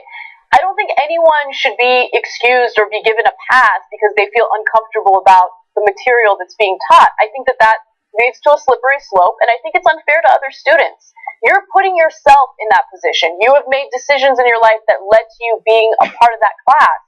You're going to deal with a lot of challenges in life. If we start teaching students on college campuses that you can just bow out as soon as you feel uncomfortable over a situation, well, that sets a really bad precedent for the rest of their lives. Yeah, so that's where I totally agree with you. And so, for example, even another instance here at Oxford where apparently they were going to read a Robert Lowell poem for the Union Dead, and in it had a racial slur. And so they did the trigger warning and you can leave. No, you can say, hey guys, heads up, there's going to be the N-word in here, but that's because it was written at a time when that was relevant, etc. But you can't, no, there's no leaving because you're offended by that. We're going to read Mark Twain or Huckleberry Finn. Okay, yeah, he uses the N-word, and let's have an interesting conversation about how he used it in that context. And it's and when Mark Twain writes Huckleberry Finn, it doesn't make Mark Twain a racist, and that's a conversation you should absolutely have in schools. But you don't get to say, no, Huckleberry Finn has the N-word, I'm opting out. Yeah. No, that's not how an education works. Look, more importantly, I think the part of this, I actually really care about students, and I care about their education, which is why I feel so passionately about this. I don't want them to have the wrong perspective on life. And I think that a college campus is just a microcosm of life, right? Mm-hmm. So once you graduate, there are no trigger warnings, okay? Most people are not compassionate. Most people are dicks. That's the reality of life. It's true, right? So if you are being dealt with professors walking on eggshells around you, well, you're in for a rude awakening once you graduate, because the real world is 10 times harsher than what a college campus is like. Right. Again, we might have a different perspective on that because there's so many positive and negative comments about us, so that we see the full brunt of the beauty and the ugliness of humanity, right? Okay, so I don't. A lot of ugliness. Okay, so I don't agree that everybody's dicks. Okay, yes, some people are, maybe a lot of people are, but without getting into the discussion of which percentage of humans are good versus bad, although that would be very interesting on a college campus, let us just acknowledge that yes, it is a tough world, and in the rest of the world, they're not going to give you trigger warnings. They're just not, and there aren't that many safe spaces. Let me just give you. I don't get me wrong. I fundamentally agree with you. Mm-hmm. I'm trying to see the other side, but at the same time, I do want you to understand that you will be confronted by many things in the world, and some will be unpleasant, and you've got to be ready for that. So, and part of what makes you ready for it is a college education that exposes you to all these things, so that you're ready for the world once you graduate. Yeah. Just one thing I want to add to that is, keep in mind, the Westboro Baptist Church would go to the funerals of fallen soldiers and refer to them as the F word, the gay slur, and all these terrible things, right? That's just one extreme example of the type of crap people in this world have to deal with, right? There's no trigger warning for that, okay? And so I want to prepare students for what the real world is like. I'm not saying that that's a representation of what the real world is like, but you don't know what you're going to come across. You said something there that I'm surprised we haven't talked about before, or anyone that I've really seen talked about in the context of a story like this. Wait, these are students. Have they been on the internet? And the answer is, of course they have. So why do you need a trigger warning at Oxford when you didn't get a trigger warning about the internet? And I got news for you. You saw some deeply fucked up stuff on the internet if you're alive. Yeah. Right? So, the whole internet requires a trigger warning. Yeah. So, I don't get it. Why do these students all of a sudden they're like, oh no, I need a trigger warning. You didn't need a trigger warning before you watched the donkey sex. I love how you always go to donkey sex. I hear what you're saying, though. I definitely understand what you're saying. Again, we need to prep students for the real world more than anything. Yeah. That's the objective, right? You want to get prepped for the real world? Ironically, go on the internet. Yeah. That'll prep you. Yeah. All right. More than 100 United Methodist clergy came out as members of the LGBT community in an effort to change the culture within the church. Now, this was an incredibly courageous thing for these individuals to do because they hadn't come out before, and many of them could lose their jobs as a result of this letter that they wrote ahead of the general conference that's coming up. Now, more than 100 pastors, deacons, elders, and candidates for ministry in the United Methodist Church released a letter publicly coming out as LGBT just one day before the church's top policy-making body convenes in Portland to consider roughly 1,000 legislative petitions. So, part of the letter says the following: our prayer as the church begins its time of discernment is that you will remember that there are nameless ones around the world hungry for a word of hope and healing. LGBTQI people and their families exist in every church in every continent of this denomination. They are seeking to remain in faithful relationship with you even when you refuse because they know God's tender mercies and great faithfulness. So, I'm going to say a couple things that are a little bit controversial. Buckle up. So, first off, too many letters. We got to cap it. I mean, if you go past I'm done with it. So, LGBTQI, there's got to be a better one. I'm just throwing that out there. Okay, now on to relevant stuff. I 100% agree with these folks, and I 100% disagree with them. So let me explain. I love them, and some of the best people in the world are deeply religious who look to help their fellow man. And I've talked a lot about it on the show. I give you examples from most of the different religions about wonderful human beings who devoted their life to religion, and in doing so have helped others. And it sounds like, for the most part, we don't know all of them, of course, and we don't know all of the different things that they fight for, but it looks like these guys are on the right side, and these are exactly the kind of people you want in religion. Okay. So that's the part I agree 100%. The part I disagree 100% is it's in the Bible. Okay? So, now, I know that you can choose to emphasize whichever part of the Bible you want. You can choose to emphasize whichever part of the Quran that you want. You'll take the good sides or the bad sides. And I love the people who take the good sides of the Bible, the Quran, etc., right? But it is in there. And so, for example, they right here, by refusing to obey the rules and moving forward with what we believe to be the right thing, it shows that the rules aren't working. It's time for things to change. Yeah, but it's a tough thing to say that rules aren't working inside a religion because they tell you that it's God's word.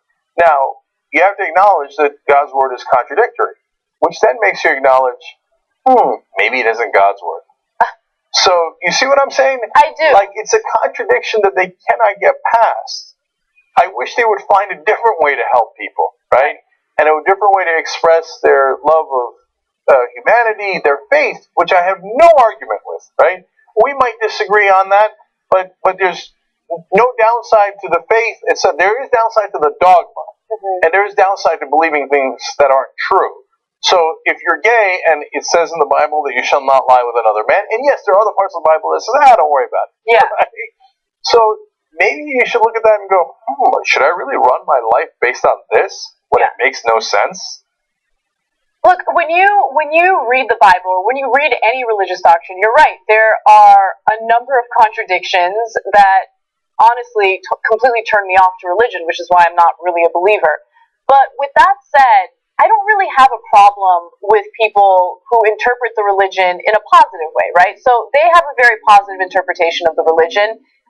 Faith is very important to them. I can totally understand that. What matters to me more than anything is changing the culture within a religion, right? Telling them your religion sucks isn't going to help anything, right? They're not going to listen to us. They're not going to care what our perspective is. But supporting them in trying to change the culture within that religion is extremely important.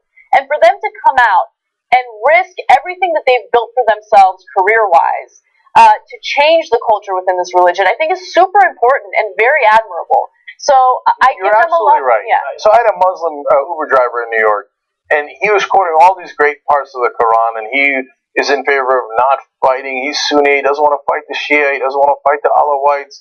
And he's like, no. It says in the Quran we should help others. We should help the poor. And he cites all these verses, and I'm like, it's wonderful. I'm like, you know that there are other verses that say the opposite. And he's like, no. Like most people don't know. They don't know, yeah. right? And they see what they want to see. Now, on the one hand, I gotta tell them the truth, and say, no, that's not really the only thing in the Quran. There's other stuff that ain't so good, right? That's the exact opposite. So let's go ahead and kill everybody, right? it's not exactly accurate. It's if they're not people of the book, then you can kill them. And sometimes when people of the book screw you over, you can kill them. So it's a mess. It's a mess, right? No, so on the one hand, we have an obligation to tell the truth about what's in the text, right? On the other hand, you're right. I want to promote that Muslim guy who's trying to tell other Muslims to focus on the good parts of the Quran. I want to promote these guys who are trying to change the culture within Christianity to be more open, more accepting, more loving, right? So I hope we can thread that needle and help to do both, because you need both. You need to explain to people that religion isn't exactly right, but at the same time, promote the people who have a wonderful interpretation of their religions. Absolutely. Should we take a break? Yes, we're going to take a quick break. Don't forget, 8:15 p.m.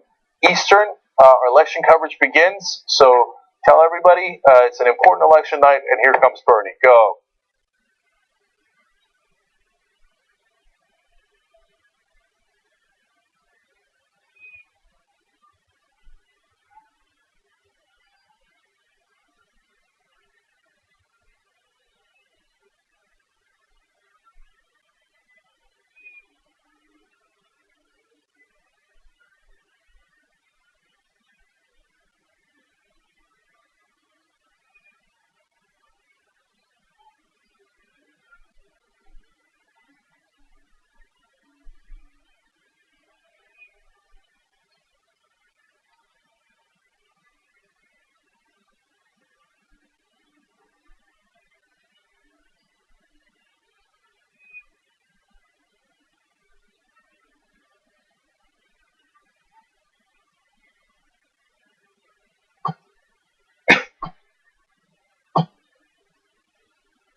We're back, Jank and Anna. I'm part of the RLS community, but I'm going to add a couple of letters later.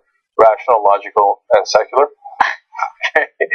Okay, Raper Madness writes in, safe spaces and trigger warnings are useful therapeutic tools. That said, a classroom isn't a safe space. But we do have disagreement. Enrique Rodriguez, or I should say, Enrique Rodriguez, writes in, we should also care about students' mental health. Certain topics can bring back severely traumatic experiences. So, little split, but most of the tweets were in favor of get over it. Okay. By the way, I don't want like my comments to come across as get over it. Like someone who's gone through rape, I totally understand that is a traumatic thing, which is why letting students know, like, hey, we're about to explore some controversial, like, muddy waters, like, that's cool. But like telling them you are exempt from the, requirements of this class, I think is ridiculous. It's an environment for learning. Environment for learning. All right, member number 1047 is Anthony Rogers. Member number 1048 is Alexis Thomas. Anthony and Alexis happen to rock the world. If you're a member of the Young Turks, you too will rock the world. I actually have some exciting news about membership. Oh, you do? Yeah, I do. You look really nervous, but don't be. Okay. As you guys know, I've been working really hard behind the scenes to make sure our members have more exclusive content. And so we will be rolling out exclusive stories by some of our network shows that are only available to our members. We're going to start rolling that out next week. Damn. So that's among the many things we're working on behind the scenes. These things take time. Thank you for being patient. I promise you I will improve the membership experience. Okay, well, first of all, Nothing to improve. It already rocks. I know, it But we're already gonna add does on rock, top of it. but we want to give you more. Damn, Anna, there you go again. So. Okay, tytnetwork.com/join, and you guys make the show possible. We couldn't do it without you, quite literally. tytnetwork.com/join, and that's where we get our independence. That's why I can rage like I did in the first hour, because I don't have to worry about a donor or anyone else. I just have to make sure that you guys are happy with the show. Exactly. All right, forward. All right. A judge in Arkansas has officially resigned from his position after it was discovered that he was exploiting some of the young men that he was presiding over and basically taking nude or sexually explicit photos of them for his own enjoyment. So Joseph Bachman is the Cross County District Judge in Arkansas, or was until he resigned. Luckily, he doesn't look creepy or anything. This guy is the epitome of creep, and I'll give you the details on why. There were investigations into his behavior, and they discovered more than 4,000 photos of naked young men identified as former defendants on his computer. Now, so far we know that there was at least one victim that was underage, under the age of 18. However, we also know that criminal charges have not been filed against him yet. I'm hoping that they will be filed against him. We'll see how it all plays out. Now, ethics officials accused the judge of giving at least 12 young men, including one under the age of 18, lighter sentences in exchange for sexual favors performed at his home. I want to detail one of the accusations against him because it was particularly hideous. So what he would do is he would assign community service to these young men, and then he would say, after you pick up these bags of trash, you need to report to me in my home. Then they would report, thinking like, oh, I have to do this to prove that I've done my community service, and then he would take advantage of them, and he would force them to take their pants off and bend over in front of the camera, and then he'd take pictures of them after he would paddle them. He would spank them with a paddle. He's just a disgusting guy. One man showed up with his mother, and the judge was livid about it and said, how dare you show up with your mom? I need you to follow me inside the house. And then he took the guy inside the house. And he still paddled them and did the whole thing. Allegedly. Yes. So disgusting. This is particularly gross, or almost exclusively gross, because of how he abuses power. So he's got ultimate power over these. One of the guys said he passed him a note in the courtroom, right? And the guy says, "No, I'm not going to do that," and passes it back. And he got irate over it and decided. He said, "I'm going to charge you $500 an extra night in jail, and you go back there and tell your buddies how I feel about it." In other words, hey, tell all the rest of the guys you better play ball with me, otherwise I'm going to take your freedom away, and I'm going to charge you all this money, right? And so I can't imagine a bigger abuse of power. This is unbelievable.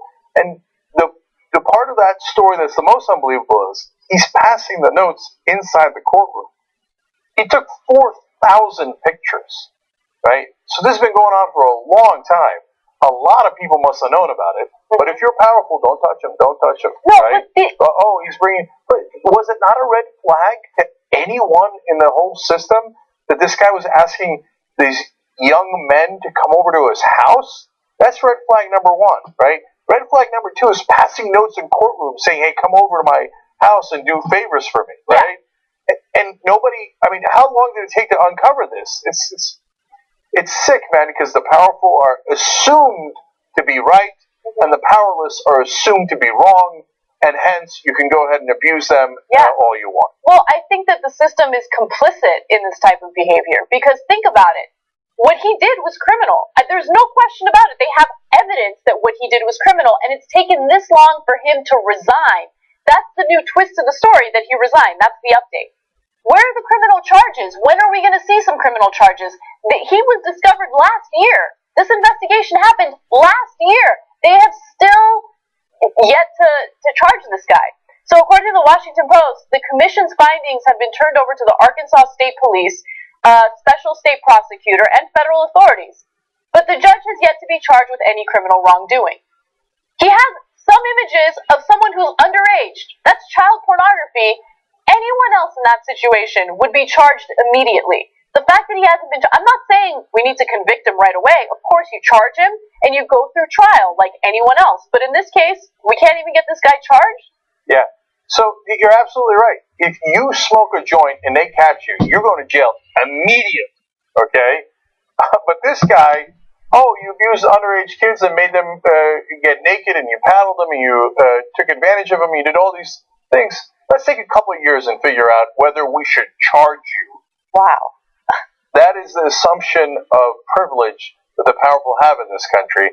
And then they wonder why the rest of us are so pissed. Yeah, it's that two-tier justice system, and this judge is taking complete advantage of the higher tier that he's in.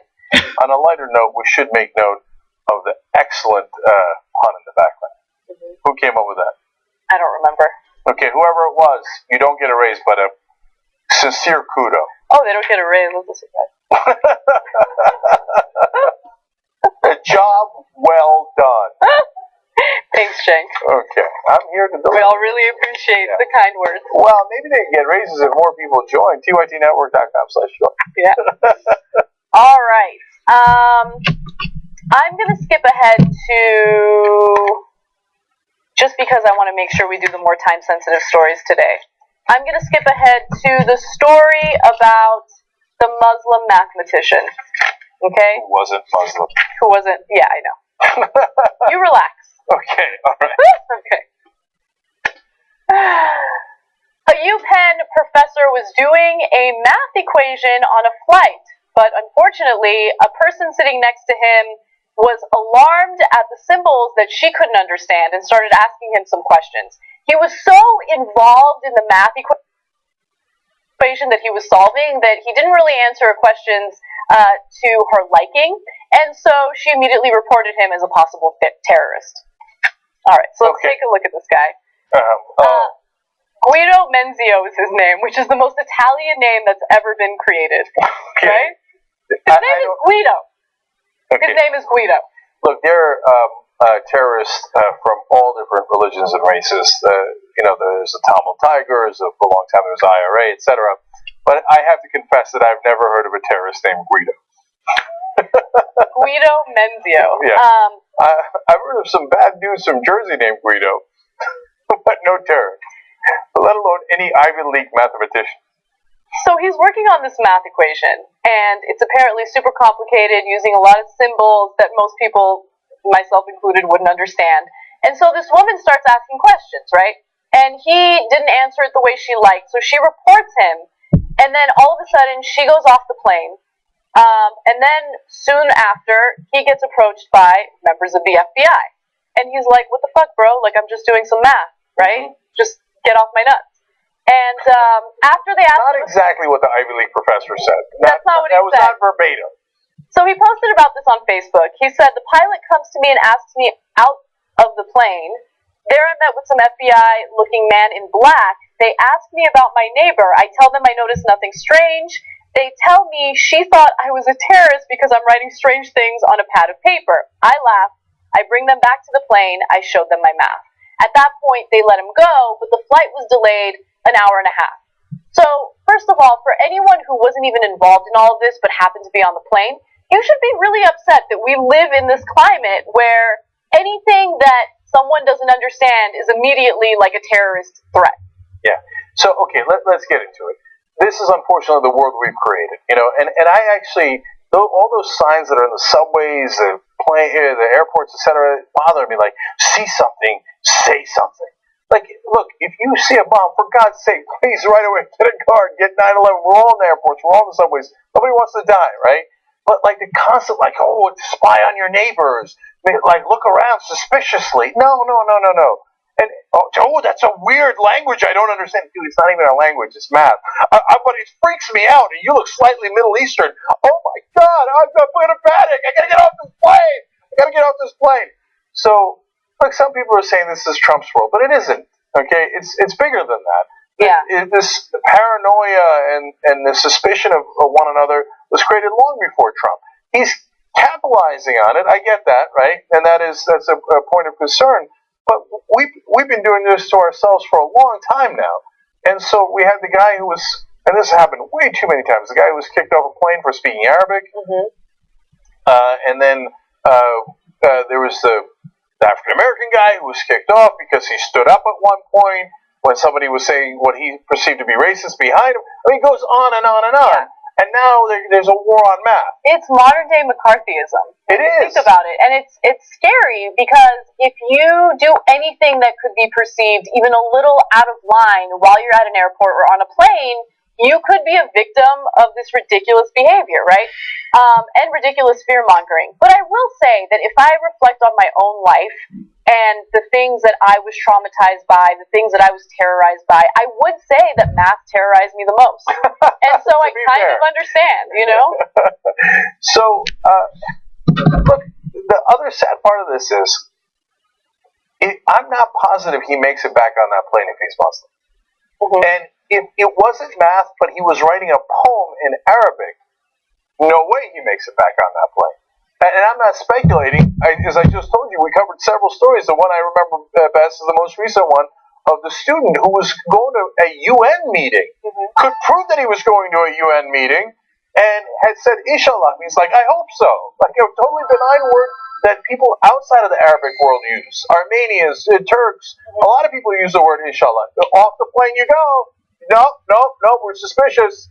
And so this guy got to go back on the plane because he could prove that it wasn't Arabic and that he's not Muslim. But so what if he was? Yeah. They should have the same exact rights as anyone else. So it's a gross world that we live in, where we've got this kind of paranoia now running amok, and it's just perfectly symbolic of a conservative person to be scared by math. Like facts, figures, freaking me out. Okay, now that we've made our important comments, can I make unimportant comments? Yes, proceed. All right, can we put up some pictures of Menzio, please? Okay. So he is a professor. How many of his female students have a crush on him? Oh, really? Yeah. That's so funny. I don't. If you showed me this dude off the street, I'd be like, I don't know. That's not the best picture of him. Let's look at the one where he's like writing something on a whiteboard. Yeah, why? Graphic That's weird. 26. We don't have the other two pictures. Damn it! Okay, there's this picture of him writing on a whiteboard, and I'm like, Guido, teach me some math. Right? Because I think about all my math professors, and they were all, not as young. No disrespect to Professor Ramaswamy, who had a similar figure to me. Yeah. But I see what you're saying. Yeah. And by the way, nothing against older professors. I'm just talking about, the age what I that find I'm more amusing is this, in law school this happened.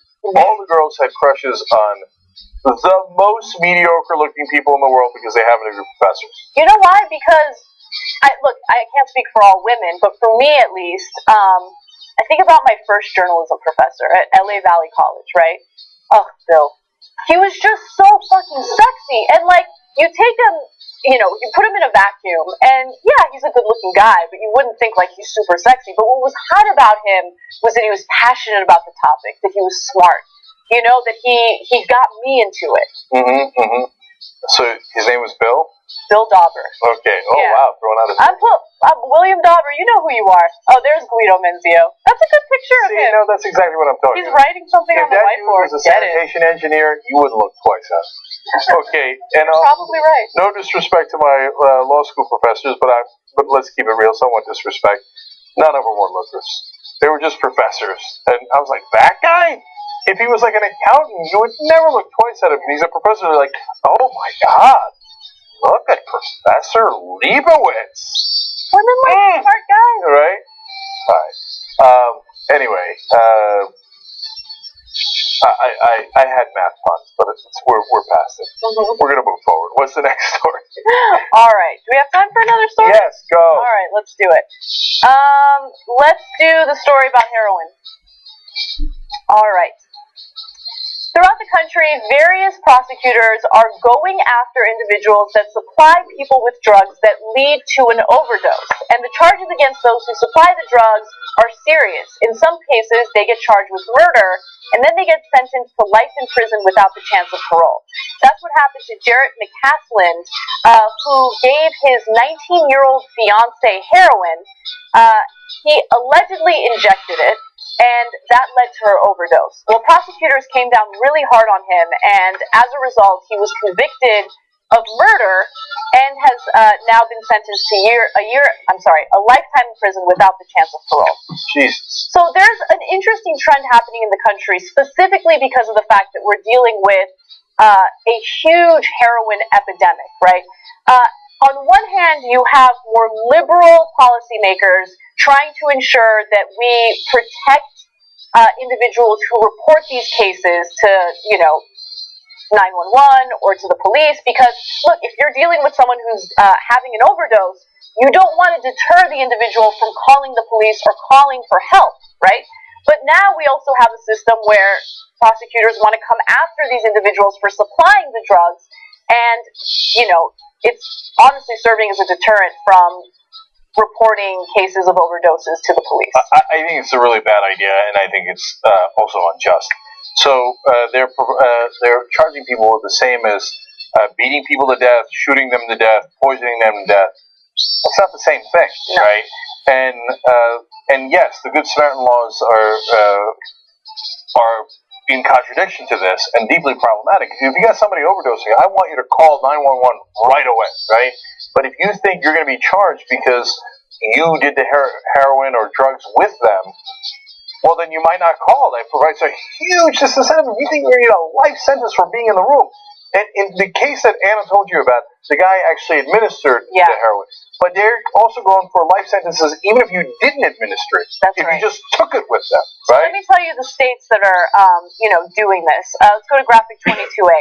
Prosecutors in New Jersey, Tennessee, West Virginia, and Louisiana have recently dusted off dormant war on drugs era laws to subject sellers and providers to homicide charges and stiff sentences on par with convictions for shooting, beating, or poisoning people to death. In New York, Ohio, and Virginia, lawmakers have introduced bills to allow murder charges to be filed in drug overdose deaths. Look, you should go after people for the crimes that they've committed. If they're drug dealers, you go after them for dealing the drugs. I just think this is going to set a really, really bad standard, and I think it is going to deter people from being good Samaritans that call for help if someone's overdosing. And I would call. And also, if you're doing drugs with somebody, that doesn't mean it's the equivalent of shooting them in the head. That's nuts. And in fact, David Hickton, who's the U.S. Attorney for the Western District of Pennsylvania, has this quote: "It's no different than a person who shoots somebody with a gun." Yes, it is. It's totally different. What do you mean it's not different? You know why it's different? Because intent matters, right? Right. So if you are a murderer, you intended to murder, right? In this case, you're dealing with people who are addicted to drugs. I'm not giving them a pass for the bad behavior, but oftentimes people who are addicted to drugs need help. They're not thinking straight. And so if someone gave someone else heroin, they didn't do it with the intention of killing them, right? It was a really bad idea, a terrible lapse of judgment. There should be some consequences. But treating them as if they're murderers with the intent to kill is beyond unfair. There was one case where a guy is doing drugs with his wife, and they're both addicted. She winds up overdosing. Now, they charge him because their young kids were in the house. They charge him with neglecting the kids. Yes, that charge makes sense. That's right, okay? Then they charge him with murder. But he didn't murder his wife, okay? It's totally different than he's like, oh, I don't like you. I'm going to come in and try to, collect on the insurance and I shoot you in the head. Then we were stupid and we were doing drugs together and you died. Right. Not the same thing. If you can't tell that's not the same thing, there's something wrong with you. So, now the Obama administration, of course, is progressive and they understand that. That's why Attorney General Eric Holder, back when he was Attorney General, appointed the guy that I just quoted, David Hickton, as co-chair of a national heroin task force. So guys who are completely wrong on this, even in a so-called progressive administration, get promoted to the top. I know, it's depressing. And it's incredible because the war on drugs has not been successful in any way. In fact, it's only exacerbated drug addiction in the country. It's only ruined lives by criminalizing people who really need rehabilitation and help. And unfortunately, now we're dealing with a heroin epidemic that's been fueled by the country's overprescription of painkillers, and our response to it is, oh, Here's some antiquated war on drugs era bullshit. Let's dust it off and utilize it to deal with the heroin epidemic. No, it doesn't work. It doesn't work. I don't understand how many case studies you need to prove that it doesn't work, so we actually recalibrate what we're doing and find solutions that do work. Look, I don't mean to put all this on Obama. This is a much, much larger trend. I was just really annoyed that they promoted this guy who was clearly wrong-headed on this. But it would be interesting if President Obama, if he continues to enforce the war on drugs, reported to prison because he is admitted to doing the same marijuana that we're locking people up for. So now nobody overdosed with President Obama and it's a different drug. I understand that. But right now, he still has it on the books as a Schedule 1 drug, deeply dangerous with no benefits whatsoever. So... And I don't know if Eric Holder has done it. I don't know if everybody else in the administration, the Justice Department, I know they did it on the Republican presidents, they did it on the Democratic presidents, yet the powerful never reported to prison, right? But these guys get murder sentences. Okay, we're out of time. And we're going to come back in about 10 minutes to do election coverage, plus I have breaking news. Bernie Sanders has won West Virginia. And Donald Trump has also won West Virginia. That is not surprising. We still have Nebraska coming up, and we want to analyze it for you guys. But Sanders routed Hillary Clinton. They called the election right away. But we've got more details for you in 10 minutes. Come right back.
What?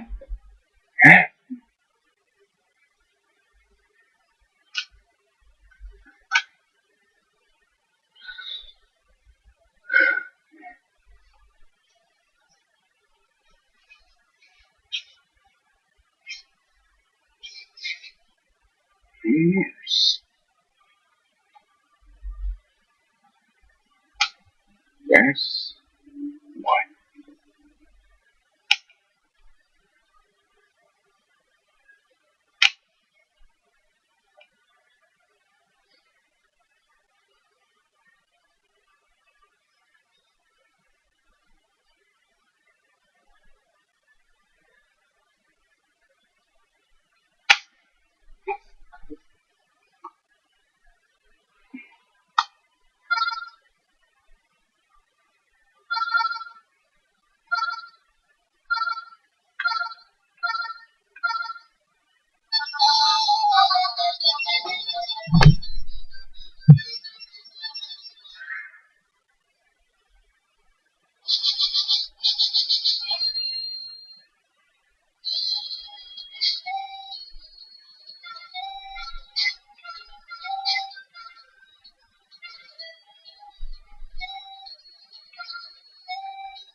Wings have sent 8 men to the plate. They've scored 4 times, going in front 4-1 here in the 4th. And they might not be done yet. They have the bases loaded. Max Kepler coming up with 1 out. Will be facing right-handed curveballer Ryan Weber, who replaces Casey Kelly on the mound. Murphy at third, Buxton at second, Beresford at first base for the Wings. Kevin O'Clough has been a real good luck charm for the Red Wings this inning. Well, you know. It's what you do, I guess. Yeah, you know, you pick Nyquist to win the Derby. Did you really? Well, it wasn't that hard to do, but okay, I mean, he was the favorite, and I liked him a lot. His race to the Florida Derby was so impressive to me that doesn't mean he won the Preakness, though. You gonna pick him? Haven't seen the field. Weber's first pitch to Kepler. In there, 0-1. See what like the first pitch changeup. See what the entries are. Apparently, I think Baffert has a really good horse that skipped the Derby, but we'll see who enters to go against him. The short right-hander Weber's pitch, a fastball low, 1-1. Weber has already spent part of this year in Atlanta with the Braves. They've had some moves. The Braves? Yeah, these are two teams that know all about travel agents and getting guys to the airport, unpacking bags. The next pitch, Kepler grounds 1, fair over first down the right field line.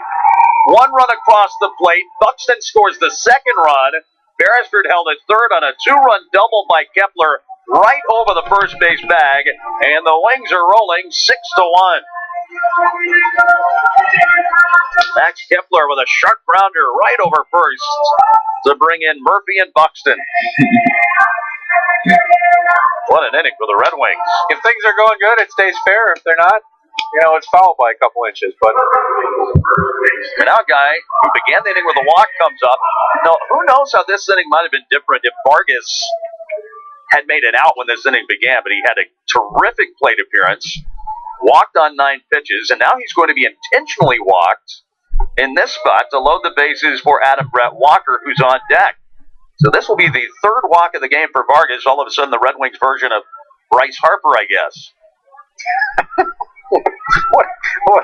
what a game that was for him the other night. Vargas will be intentionally walked, loading them for Walker, who will become the 11th hitter of the inning for the Wings. Walker got the Wings' first hit of the inning, lashing a ground ball to left. And I really do think, that at bat by Vargas, there were a couple pitches where Kelly thought, all right, that he spoiled a couple really, really good pitches by fouling them off, and it was a walk he was well deserved. And honestly, I think there was one pitch there where I think Kelly thought he had a 3rd strike. And that's so he might be cursing that one in the clubhouse right now. Because if Vargas makes it out to begin this inning, it's 9 in a row for Kelly.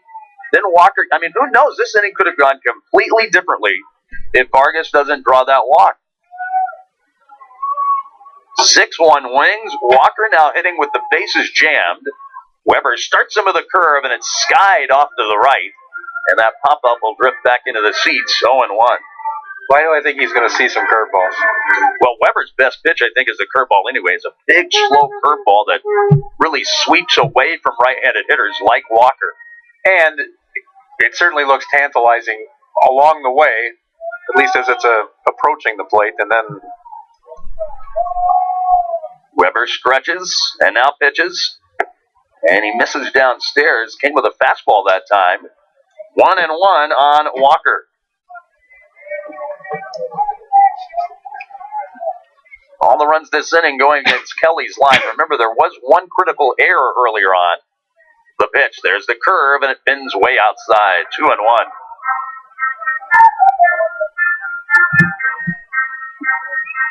On deck, Buck Britton for the Wings, who had one of their biggest innings of the season here in the 4th tonight.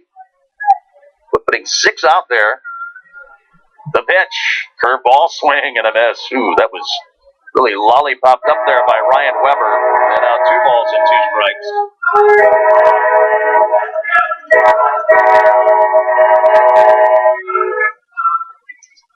That is the loudest train whistle, horn, whatever I think I've ever heard on a radio. Well, I had the microphone. Oh, well. Fastball outside, a full count. We're still a little ways away. We're not like the microphone's next to the tracks. The conductor wanted to make sure that we knew he was there. Anybody sleeping in the bullpen wasn't going to be able to. 3-2 pitch. Walker swings and drills one deep to center field. Bonifacio rushing back, reaches up, makes the backhanded catch on a dead run as he gets to the warning track. Beresford tags and scores. Kepler advances to third base, and on the ringing sac fly to deep center, Walker makes it 7-1 Wings. That was hit very hard. It's a very good catch by Bonifacio in center. He made one last night? Two really good catches last night? That ball was tattooed by Adam Brett Walker, and Bonifacio was able to run it down as he got to the edge of the warning track. Walker's 10th run batted in this season to bring in Beresford. And now runners are at the corners with 2 men away. Buck Britton batting for the second time this inning. He walked earlier. Got 0 for 1 tonight. The Weber pitch, fastball, low and outside, 1-0. This is about the time of night, Dusk, where Stan Clyburn always said balls just don't carry anymore in this park. Really? Yeah. Early in the year, when it was cold and cooler. I shouldn't say cold, it's not cold, it's cool. The 1-0 pitch, curveball, slants inside, 2-0. Tommy Malone's been sitting for a while. That's true. Probably not complaining, though, now that he has a 6-run lead. He's never had. This is a difference from what he's been working with during the year. A lot of pitches thrown this inning by Kelly and now Weber. Weber's pitch, and Britton taps a ground ball foul up the first baseline. 2 balls and 1 strike. Wings now with 7 runs in the game on 5 base hits. So they've been efficient, well, going after it this inning. They've hit some balls hard. This is they've had some walks, but they've also done their job with the bat. Weber pitches, tails it outside, 3-1. But there are those what ifs. The pitch that maybe it's a strikeout, or if Vargas isn't able to get the walk, and then the throw home that hits Vargas. I mean, that's going to be an easy big force. Play. And not easy, though, to steer that throw around Vargas. It was like a wall running toward the plate. And the delivery. Britton pulls a ground ball to second, handled by Peterson, and the throw to first ends the inning. But the Wings send 12 men to the plate. 7 of them score. And the Wings now, after 4 innings, lead 7-1. Kevin, thanks a lot. You've been such a great good luck charm. My pleasure. I know I had nothing to do with it. Kevin O'Klubja from the Democrat and Chronicle, our guest. 7-1 Red Wings on Fox Sports 1280. Thanks, man. Good job.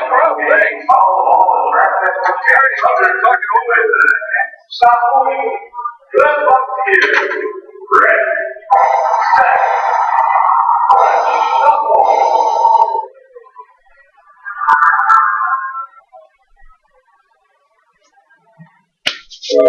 Vargas run in the 4th and Beresford run in the 4th. Under the 5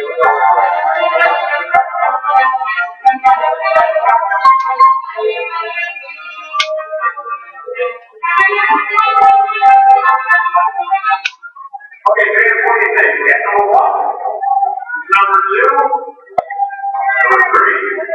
Let's find out.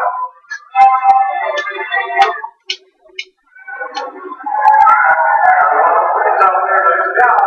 Thanks for playing. You get the improved next show.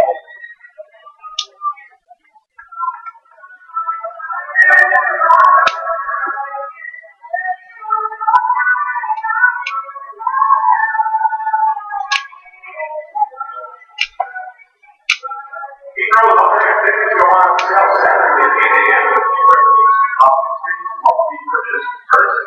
For details, find those details at baseball.com.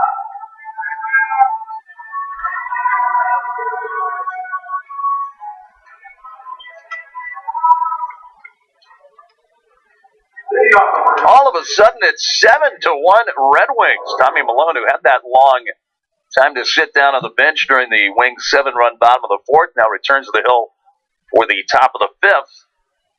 7 runs on 4 hits for the Wings that inning, 1 error. So you have 10 years 5 runs experience. earned, 2 unearned runs for the Red Wings in that first kid.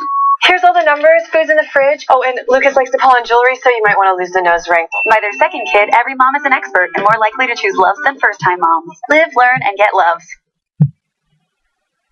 You know that? Yeah, they don't. I've never said that fact about net zero immigration, that there's more Mexicans and undocumented immigrants leaving than there are coming in, without people going, no! Look, really? We've actually already done something to hinder undocumented immigrants coming into the country. We've just destroyed our economy. It's worked perfectly. So if you want to continue that trend, just keep allowing Wall Street to run amok. Yeah, and they heard we're likely to pass TPP. They're like, why bother staying here? Yeah. Better jobs are in Mexico. Okay, so Anna was the first person I've ever heard on TV talking about that. I mean, I didn't watch every minute of TV. It's possible that somebody else brought it said up. I doubt it. I do watch every minute of TV. She's the only one who brought it up. Yeah, she brought it up on CNN, and then I brought it up on C-SPAN following your lead. Doesn't count. No. Okay, we won't count it. Okay, Okay, we won't count it. So it's just Anna. And every time people are shocked by it, and I said, if you build the wall, then you'll actually be keeping them in. Well, actually, a study actually recently showed. We did a story last week actually that a Harvard political scientist looked back over the past 20 years, and he believes his data shows that all the increased border spending convinced immigrants that it was now too difficult to do what for decades and decades they had done, which is come into America for a period, go back, come back, usually for seasonal work or something like that. They realized they couldn't afford to come back in. They'd probably get caught, and so they simply stayed in America.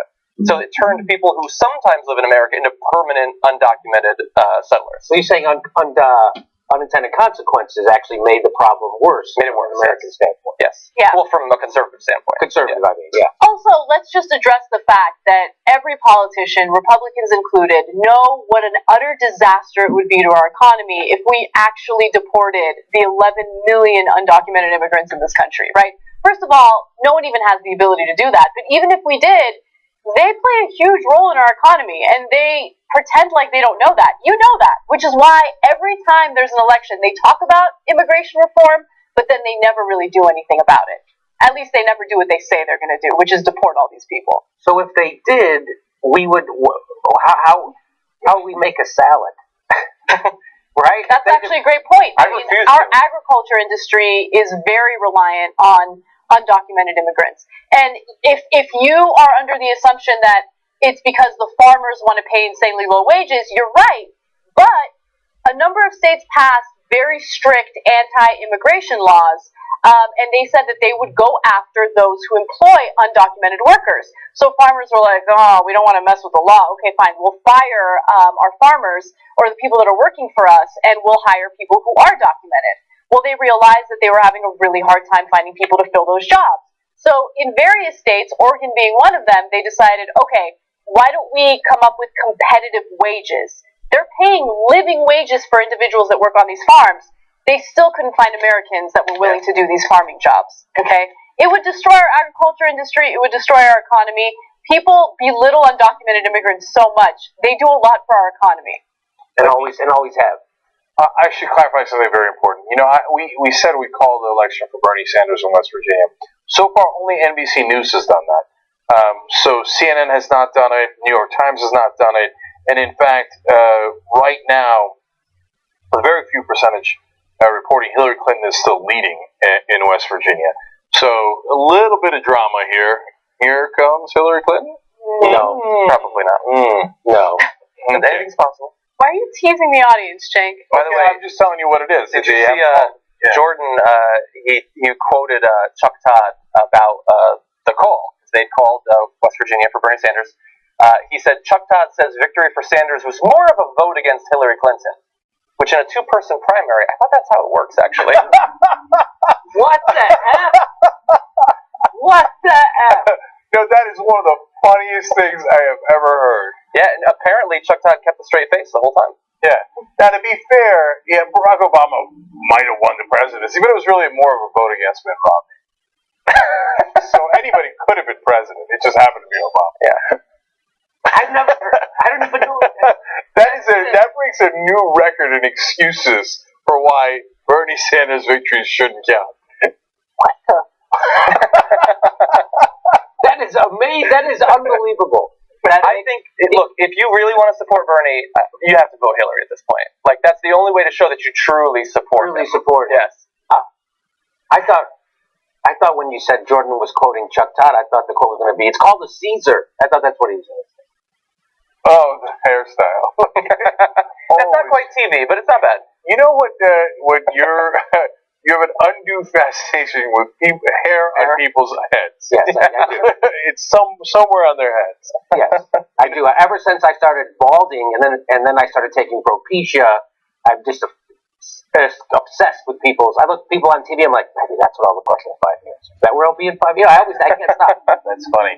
But to be fair to you, we showed a Chuck Todd clip on the show today, and I thought, ooh, he is thinning a little bit. Yeah, and you know, I'm not a big fan of Chuck's coverage. He's not a bad person, but seems like a nice guy. Yeah, but I felt bad for him. You know, I was like, oh, that sucks. Oh yeah, yeah. You know why? Because the other day I was looking at my hair and I was like, oh no, is it beginning? Right? And it might be.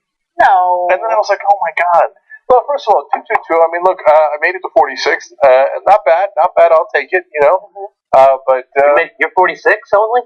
Yeah, I'm 46. I don't know what that represented, but it was hard. But it was funny. It was whatever it was. Okay. Am I concerned? Should I be concerned about West Virginia? No. Should I be concerned? Should I freak out? Do not freak out. Okay, so Jimmy, you know, Huffington Post stole your saying. They're doing that. Okay, but on the exact opposite idea. Or what? Like there's some chance Jimmy's going to get super pissed right about that. Whoa. I heard that CNN was saying don't go nuts. I heard that. Yeah. So now Jordan tweeted that out. Yeah. I saw. So now several different polls came out showing that Hillary Clinton is basically tied with Donald Trump. The Quinnipiac poll has her with small 1 to 2 point edge in Florida and Pennsylvania. Pennsylvania, she should have a huge edge in, right? Democrats haven't lost Pennsylvania in a general election in a long, long time. And you need 2 out of those 3 states. No one, Republican or Democrat, has won since 1960 without 2 out of those 3 states, okay? In Ohio, she's losing to Trump by 4 points, okay? Time to freak out. Yeah, so, like, if you're going to freak out, that would be a thing to freak out about, right? And so, every pundit today, hey, just be calm. It's no big deal. And by the way, that's not the only poll. Public policy polling has her up only 4 points nationally, with huge negative ratings, unfavorables, doing poorly among independents. There's a new NBC News poll out, only up by 5 points. In that one, Bernie Sanders is up by 13 points against Donald Trump. In that same poll, every single poll has Bernie Sanders way ahead of Hillary Clinton against Donald Trump. Yep. And every pundit on TV today is saying, oh, don't worry, polls, math. No, we can't play people off of planes for math. No, it's nonsense. And don't freak out. And so the reason I brought this up, sorry, Anna, give me one more second, is because Huffington Post's Natalie Jackson did a story literally called Don't Freak Out over the poll showing Trump leading Clinton in Ohio. No, that's what you should freak out over. So she's taking You're taking my thing. Not only that, she did a chart at the end with point number 1, don't freak out. Point number 4, don't freak out. What? And just wait like Jimmy's 3 literally, months and I just say, Jimmy's literally wearing a shirt called "Don't Freak Out" because that's his saying from this campaign. Like this campaign about Bernie Sanders, like on Super Tuesday he had some losses, March 15th losses. Don't freak out. Don't freak out. That's a hashtag. That's everything. Now they're taking it and using it in favor of Hillary Clinton. They're bastardizing what the "don't freak out" mean. Yeah, it's a perfect symbolism for the election. Just co-opt whatever Bernie Sanders is doing and transfer it over to Hillary Clinton, right? That's what she's been doing the whole primary, right? They even took Don't Freak Out. Soon they'll be whispering of a dream. Cenk, those numbers that you were talking about were pretty scary, especially Ohio. Like, we want to win Ohio, but Chuck Todd just tweeted out that the support for Trump in Ohio is really just a lack of support for Hillary Clinton. So it doesn't really mean anything. It doesn't mean anything. I wanted to make a point about the polls, which, by the way, conversations about polls, as you guys already know, drive me crazy because I think that they should be taken with a grain of salt. But with that said, right, my opinion on polls has been consistent regardless of what they indicate for Bernie Sanders. But when it comes to these unbearable political pundits, when polls indicated that Bernie Sanders wasn't a viable candidate early on in the election cycle. They were like, oh my God, would you look at the polls? He's not viable. Get the fuck out of here, Bernie, right? But now all of a sudden, you see Hillary very close to losing in the general election to Trump, at least in these swing states. And people are like, these polls are bullshit. Anyway, let's move on. No, Anna's got the best point. That is so undeniably true. And if you want to bother, go back and check it out. But we did videos about it. So, and there was never a poll, I mean, literally as far back as I can remember, you can go back 4 months, maybe 6 months, where Bernie Sanders did worse in a general election than Hillary Clinton. But what she's referring to is in the beginning, when nobody knew who Bernie Sanders was. The campaign hadn't started. It was a little over a year ago. He's down by 60 points. And they're like, not viable. Down by 60 points. Bernie Sanders. Look at the polling. Look at the polling. Look, I'm sorry, but look at the polling. You should not take this guy seriously. Yeah, I mean, no one knows he's running yet, but still, look at the polling. And I'll go further than that. I remember they would pull polls in states that were going to vote in 2-3 months later. And they'd have a poll that was done a month ago. Super outdated. They're like, he's never going to win in New York. Okay, but wait a minute. You pulled it like 2 months earlier, and New York doesn't vote for 2 months. No, look at the polls. Look at the polls, right? Yeah. Now, every single poll for the last, like I said, 4 to 6 months has had Bernie Sanders doing not a little better, much better than Hillary Clinton against Donald Trump or any of the Republican candidates. Now, polls don't mean anything. You know what Nate Silver said today? It's just noise. I was just going to bring that up. But Nate, your job is to look at polling. That's your whole job. So your whole job is noise? No, but that's the amazing thing is that he's not even wrong. There is natural variability. There are twists and turns, and there is noise. And so it goes up and down a little bit. But if the whole time it's going up and down, Bernie's up here, I don't give a fuck about the noise. It's never reaching anywhere near there. It ain't that noisy. Yeah, and so it's just one excuse after another, because everybody in Washington and New York, they don't know this. If you told them you love Hillary Clinton, they'd be like, oh, yeah, that's outrageous. That's not true, right? We're very tough on the Clintons and yada, yada. No. She's the establishment. They're the establishment. And it's an unconscious bias where they're like, no, she's good. She's a really good politician. She's going to win the election, right? Bernie Sanders, it's an unconscious bias. They're like, oh, no, I don't mind Bernie. Bernie's perfectly pleasant. You think he can win? No, he can't win. He definitely can't win. Hey, why are you freaking out? Why are you freaking out? Right? Freak out. Right. The reason is because they get a sense that he might change the system. And they are the system, right? So all those people in power that you see on television writing all these articles, they are massively biased. And they've shown that bias over and over again. And now you have all these polls that today, three different polls, all say, so it's not just the noise of one poll, and that's the number one thing they say, just like John said, just one poll, they ignore it, right? No, it's 3 polls today, right? Let alone dozens of polls before that, all saying the same thing. Noise. Yeah, it's the noise screaming, Bernie Sanders is more electable. But you keep ignoring it because you don't want him to win. So, look, I say this when it might be too late. I understand that, right? And so their response to me will be, oh, yeah. Oh, you're just complaining about it. It's too late. Ha-ha. Sour grapes. You just wanted him to win. And right. So, ha-ha, we put a hatchet in his back even though you were completely right? And now you're rubbing it in our face that you were right, okay? And now we're saying, haha, it's too late. We got the worst candidate. Congratulations. So all those people, and the number one argument they made for months, you remember, was, no, Bernie's got to go because we can't let Trump win. We can't let Trump win. Now you show them every goddamn poll saying Bernie does much better against Trump than Hillary Clinton. It's just a noise. Paul Begala on CNN today said, it's artificial. What's artificial about it? When the polls are on your side, they're perfectly natural. Yeah. When they're against you, they're artificial. He only consumes organic, free-range polls. But here's the thing. So they love to say you gotta wait 2 more months. That was in the article you're talking about. Nate Silver was talking about that. Just wait 2 months and then we'll decide after the primaries. Just don't think about Bernie for a couple months and then we'll decide. But the thing is that those 2 months are going to go by. They are going to go by. Bernie's not going to drop out. He's going to take it to the convention. And I don't believe his numbers are going to tank in the next 2 months. she's been doing worse the past couple of weeks than she was a month or 6 weeks ago. If that trend continues, then yes, we will bring this up in 2 months, and the argument will be even stronger in Bernie Sanders' favor that the superdelegates need to do what's best, not for Hillary Clinton, but for the Democratic Party, and support the candidate who can easily beat Donald Trump in November. Not going to happen. And by the way, if they don't use the superdelegates to pick the candidate who is clearly, empirically, overwhelmingly doing better against the Republican nominee, and an incredibly dangerous Republican nominee, then they should end the superdelegates immediately. The convention, they should get together and go, yes, we all can do math, we can read every single poll, dozens of polls in a row say Bernie Sanders does better against Donald Trump, and not by a little bit, by a lot. For example, he's winning in Ohio, Hillary Clinton's losing in Ohio. We're going to take a candidate that has negative 20 in favorability in Florida, deeply unpopular, only up by 1 point. Bernie Sanders up by a lot. In Ohio, Bernie Sanders only up by 2, but at least he's up as opposed to Hillary Clinton, who's losing by 4. We know all of this stuff, and all the superdelegates are going to vote for the candidate that has a less chance of winning. So let's just wrap this whole thing up. Next vote is, do we get rid of superdelegates? And it should be unanimous.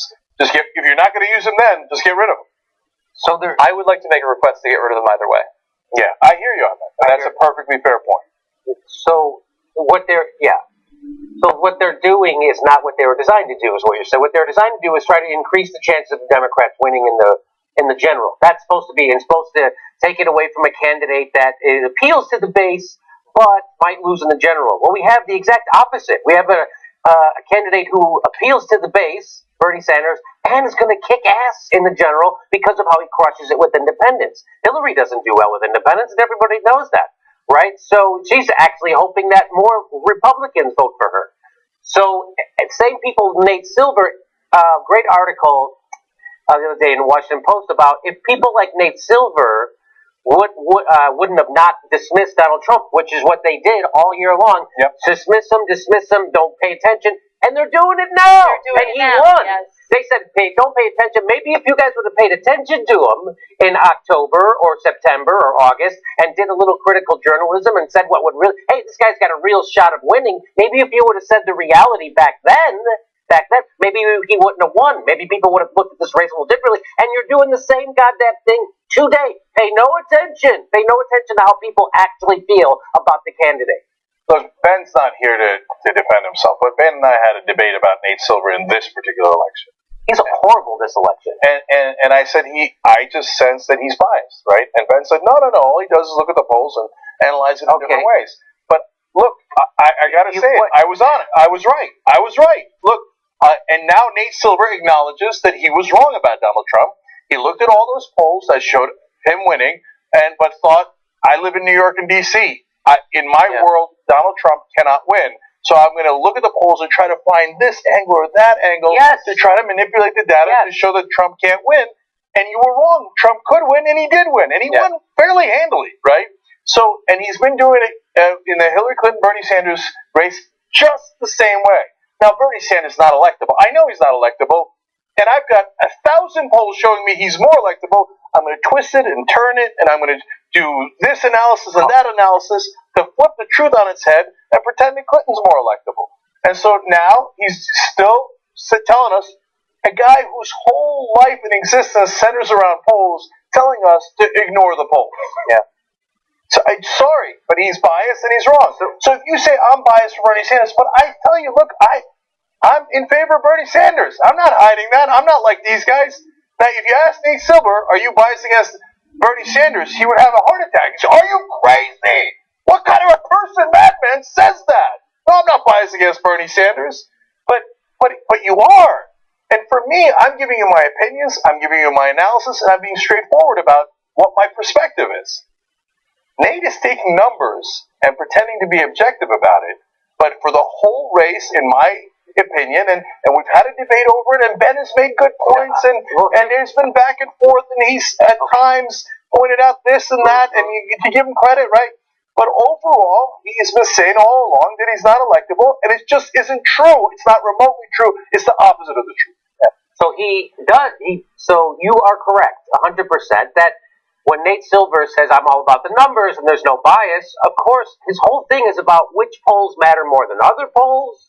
His whole thing is about what do you factor into these polls? How intensely are people feeling about certain things? His whole thing is interpretation. His whole thing is bias. His whole thing is what he thinks is the real answer. And that's why he's been wrong about Donald Trump. And now he just keeps dismissing the exact thing that he makes his living on. Oh, dismiss all this stuff because it doesn't line up with what I think. Look, maybe I'm needlessly giving him too much credit, but I don't think that he's intentionally doing that. No, I don't think. I think that's an unfair interpretation of his work. I think that all of us, regardless of who you are, have our own political biases, and it sometimes subconsciously plays a role in the way we do our work, right? And so in the case of Nate Silver, I think that's what's going on. I think either subconsciously or unconsciously, those biases that he has is impacting the way that he conducts these polls. Because obviously, during this election, he's proven that he's had a few issues with some of his polls. The way he analyzes his polls. And we all agree. Nobody thinks Nate's a bad guy. Nobody thinks he's doing it on purpose. Right? I just think that it's imperative for him, especially given what he does, to be a little bit more clear-eyed about this. And he really, really hasn't been. And even if you say, okay, forget it, Jake, I'm not going to listen to anything you say about Bernie Sanders, even if you come at me with 1,000 points of data, I'm even going to ignore the data because I think you're biased. Okay, fine, forget that part of it, right? But listen to what Jimmy just said. He underestimated Donald Trump throughout the entire primaries. He dismissed their own polling, not his polling, but the polling that he's analyzing. And he's doing it again today. And it's a critical mistake when he lulls all of the establishment into thinking, oh, Donald Trump could never win. And today there's polling showing he's got an excellent chance of winning. And yet everybody goes, oh, no, even Nate Silver says he can't win. It's okay. Hillary's going to cruise to victory. Well, she's not.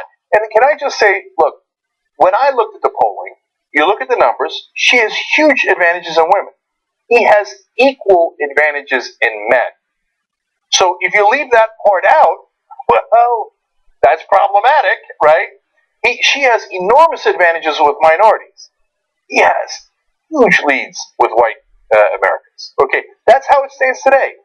Has to, though. Are we not? Yeah, I got it. But are we not aware that the election is in November and that numbers can change? Of course! They always treat us like we're children. Like, oh, yeah, please, you know that the election is months away. And there are many polls between now and then. Oh, really? Oh, I've only been covering politics for over 20 years. And how many elections have I been through? About 5 right now, right? Oh, golly gee, will there be more polls later? Oh, thank you for letting me know that, right? No, that's it. They're done with the polls. Yeah, they're done, right? So we know, but we're trying to get you to open your eyes because it's dangerous to ignore the clear warning signs here that Donald Trump can win. Yes, he can, unfortunately. So there's a pretend pundit that was invented by these writers for the Washington Post called Carl Diggler. I don't know if you've heard of him. But so there's this guy they made up, he's pretend, and he makes predictions. Carl Diggler has been way better than Nate Silver this year in predicting the outcomes of races. And then they break it down. The Washington Post said that, the guys who made up this character, and they're breaking it down, why Nate Silver is so off. And here's just one thing that speaks to our thing about bias. They say that because Silver, he has a dogmatic adherence to the idea of the party decides, which is a thesis in political science that says nominees are chosen by party establishment elites. And that's in Nate Silver's head. He subscribes to that theory, that the party establishment is not going to allow Donald Trump to be, they just did. Oh my God, they just did allow him to become the nominee. Yeah. They're not going to that's his bias. And that's not saying he's a bad guy or he's trying to screw over it. He doesn't want to be wrong. He thinks he's right. That's why he does it that way. Well, and of course, if you have that bias, you're not just going to have that bias when it comes to the Republican Party. Of course. But in the Democratic Party, in some ways, has a stronger party structure, especially with something like superdelegates. So if you believe that about the Republicans, then the Democrats also would be choosing. And the thing that frustrates me the most, look, I'm not going to get onto him as much about the underestimating Donald Trump, because most people didn't think that Donald Trump could win, including myself. The reason being that it turns out Donald Trump is something like a once-in-a-lifetime politician. But you know who's not a once-in-a-lifetime politician? All the other politicians. And so we try to use the context of prior elections, our experience covering things, using our expectations and our knowledge. And once in a while, you're wrong when someone's revolutionary in a ridiculous way. But most of the time, it's right, which is why I think that predicting that he would have gone on the loss most of the time would have been the right thing. What frustrates me about him is when he selectively uses pieces of information that he knows are true. He knows that in April and especially May, polls do have predictive power. They explain something like 50% of the eventual outcome, which is much stronger than any other single variable that he has with which to analyze the eventual November results. He knows that. He's cited that information before, but then he goes on his long Twitter rant about how all the Bernie Sanders polls don't mean anything. You know they mean something. The idea that you can simply say, and this is outside of the bounds of his expertise as a pollster, oh, he'll be attacked. Well, look, Hillary obviously is one of the easiest to attack politicians in our lifetime. She's easy to attack, and we know that those attacks work because she has sky-high unfavorable ratings already. Your thesis at base is that he'll be attacked, Bernie, and worst case scenario, what? His favorabilities go somewhere near Hillary Clinton's where they are now before the election against Donald Trump? That is a shitty thesis with which to rest your assumption that all the data is wrong today. And I want to add to that because they think they're so sophisticated. Like, they think like, oh, well, you probably haven't thought of this. But you know that in a general election, Bernie Sanders will be attacked. Yeah, no shit, Sherlock. Again. Of course we know that. Again. Right, but so will Hillary Clinton. So if she starts out with unfavorables in the state of Florida, as an example, but this is relatively true throughout, of minus 20 points, and he's the only candidate in the race, and he was even with Ted Cruz, John Kasich, that are positive favorables. He's only, and look, we're honest about what the reality is. He's only at +2 favorables in that same poll, right? And so +2 is not great. I would much rather have it be higher, right? But that's a 22-point advantage over Hillary Clinton. So even if they did record-breaking attacks against him, it would take a lot of attacks to get him to minus 20. And it's not like they'll attack Bernie Sanders, but they will not attack Hillary Clinton. Yeah, right? I know. And it takes a long time for those attacks to work, right? So they've already had all of that time to bring down Hillary Clinton's numbers. They won't have as much time to bring down Bernie Sanders' numbers. So you're talking about a candidate, whether it's right or wrong, you agree with it or disagree with it, and I think a lot of the attacks against Hillary Clinton by the Republicans have been monstrous and completely wrong, but they have already worked. Yes. So you have a damaged candidate. Maybe you feel bad about that and you feel that's unfair to her, but that is a reality. And for you to have a speculative thesis about what might happen to polls later based on your ideas, well, that isn't based in reality. That isn't based in numbers. And your job is numbers. So, and by the way, if you think we're being really hard on Nate Silver, you're right. Is that fair? No. All the pundits are wrong. And I can show you half a dozen articles from today and from when a poll came out last week saying the same thing, and they all screamed, no, it doesn't matter, no, Bernie Sanders will be attacked. And so it's not just on Nate. I think we're particularly disappointed in Nate because we expect better of him. Yeah. Yeah. You know, we have higher standards for him. I defended him to the hilt in 2012 when Joe Scarborough was like, oh, that's math. I have my gut. Said Mitt Romney was going to win. Your gut is literally full of shit. So we're believers in math. And so, like, for example, right now, Bernie's down by 290 pledge delegates. That is very improbable to come back from. We want him to win, but it is improbable. We recognize that. We recognize the reality of the situation. We're just asking you to do likewise. But they keep insisting that we have to recognize reality, but they don't. Yeah. Okay. I was just going to make a quick comment about the attacks. And it's always interesting when they talk about, oh, well, Trump is going to attack Bernie. Yeah, we do know that's going to happen. But if you want to choose between the two candidates and who's easier to attack, who is easier to attack? Is it the politician who's had a consistent voting record, who's had a consistent message throughout the decades of work that he's done? Or is it the individual who has flip-flopped, the individual who doesn't have a solid voting record in terms of siding with progressives or liberals? I mean, it's just stupid when they talk about, oh, well, Trump's going to attack Bernie aggressively. Yeah, but he's also going to attack Hillary aggressively, and there's more to attack her on. Yeah, okay. By the way, really fast, just a quick quote, because I was curious if in the past he had talked about changes in favorability during primaries, and so I did 5 seconds of research, and I found this from 2011 by Nate Silver about the Republican primary at that time. He says that the correlation of the candidates' net favorability ratings between the two periods, primary and eventually during the general election, was 0.63. And this goes to what he's focusing on. So today, he's focusing on, don't worry about the polls. I know my whole life is polls. Don't worry about the polls. This is what he was focusing on in 2011, saying the relationship is highly statistically significant. Even at this early stage, polls tell us something. Not everything, not a lot, but something in italics about how the candidates are liable to be perceived next year following the primaries. So there's a significant change in tone and focus on his writing today, as it was just a couple of years ago on the Republican side, when favorability was the topic of conversation. Yes, and by the way, at this same juncture in that 2012 race, Barack Obama was up by 9 points in Pennsylvania. You know what he won Pennsylvania by? 10 points. Yeah, the polls tell you something, right? Even if they're this far out, and especially if all of them agree. So, look, one of the reasons we keep emphasizing this, not because, we just want to keep on ranting about Bernie Sanders. No. Like, if Hillary Clinton is the nominee, as this looks very likely right now, well, she better not get lulled into a false sense of security and do what she sometimes does, like she did in 2008, and get arrogant and think, I can't lose. Because I can assure you, based on the numbers, not our guts, but based on the numbers, you most certainly can lose. Yeah. And they're just discounting Trump's economic populism in such a short-sighted way. Because so obviously you're discounting it because it doesn't resonate with you. Right? Yeah, so that's what that is that's discounting the pain in the nation over the way the economy is today. And the people who shape the culture and the opinions don't feel that. They don't have anything to do with it. They don't know what it's about. You know, you think when Luke Russer does his field piece from Alabama, he really he's going to get in the mud with it, which I've seen him do, by the way.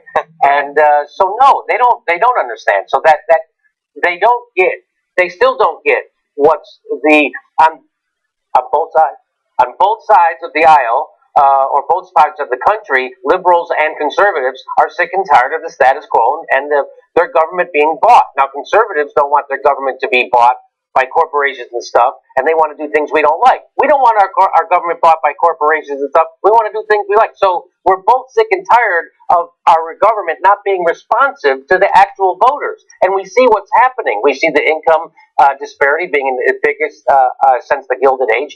This doesn't affect people who write for big-time newspapers or big-time TV shows.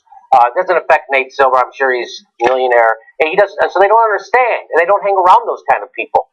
So they don't get what is happening. Exactly what you said. Well, David Brooks, I haven't had a chance to do it on the show yet. I hope to do it in the next couple of days. Wrote an article in the New York Times saying, like, it turns out I wasn't talking to real Americans. I was talking to people like me at cocktail parties in New York. Mm-hmm. Yeah, no shit, Sherlock. Yeah. Right? But he just recognized it. Like, that was news to him. And he's like, I'm going to do better. I'm going to hit the road. I'm going to try to talk to real Americans. So for decades, you've been writing. By the way, David Brooks is the one guy that Obama loves to read. He's a conservative writer at the New York Times, and he's like desperate to get his approval, right? And here's a guy who says, yeah, I've been a schmuck for the last 2 decades. Didn't even bother checking what the American people think. I've just been writing what all my rich friends think. And Obama's like so proud of like, oh man, David Brooks, I read him all the time. I hope David Brooks approves. Well, Obama's part of that circle. No question. So. Okay, I gotta make a call. So I know you guys are on pins and needles. Donald Trump has won Nebraska. No! Donald Trump has won Nebraska. He beat those 2 guys not running against him? Yeah, Jimmy, he did. He did, man. He is strong. Yeah, they underestimated him. But you know what? Those guys, they were a mess. They weren't winning anymore because they dropped out. So, shit. Yeah. CNN's still accidentally putting the superdelegates in with the regular Accidentally. Somebody should call them. Yeah, so obviously not surprising in Nebraska. I've also been following the updates in West Virginia, by the way, with just 13%. Bernie's up by at least 8.4, some things say 8.7. It could change, but I did notice that in 2008, Hillary won West Virginia against Obama with 67% of the vote. Oh, and she's already down by more than 8 points, and we're not even 15% of the way in. But you remember when she won, they discounted that because they said West Virginia was too weird and too white. Actually, Bill Clinton made that statement in West Virginia about how Hillary Clinton will look out for voters like you, referring to the white audience. That was one of the many things that he did that was a red flag for African American leaders back before they all decided to support Hillary Clinton because she gives a lot of donations. Okay, anyway, one super last thing on Nate Silver, maybe 2. Then we got to take a quick break, and we'll come back and Well, and by the way, most of the news organizations have not called West Virginia for Bernie Sanders yet. So that's not over yet. Okay, so just NBC News so far. So I used to kid around about how I did better than Nate in the 2012 elections because I went 12-0.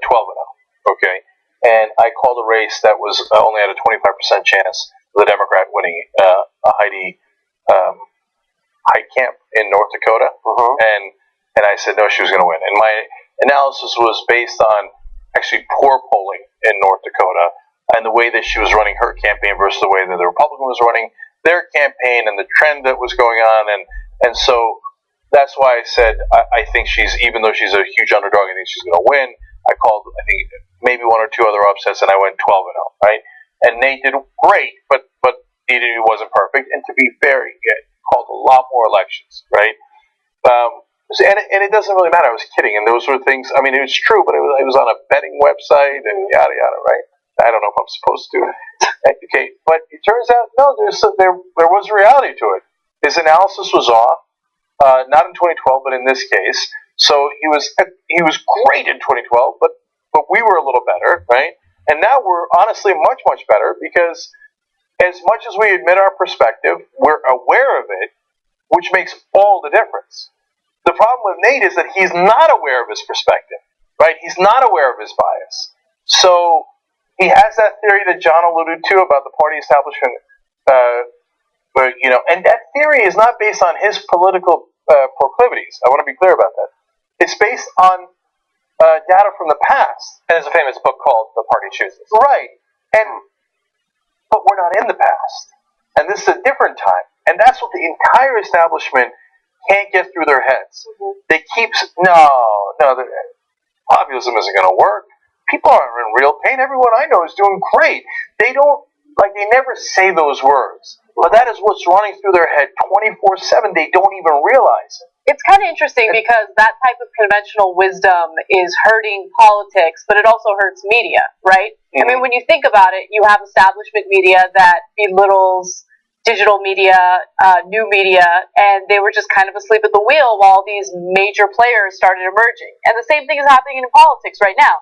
You have anti-establishment politicians that they just kind of brush aside and don't take seriously, but while they're asleep at the wheel, and I'm talking about the establishment, someone like Donald Trump emerges and he dominates. And so look, I mean, think about this, right?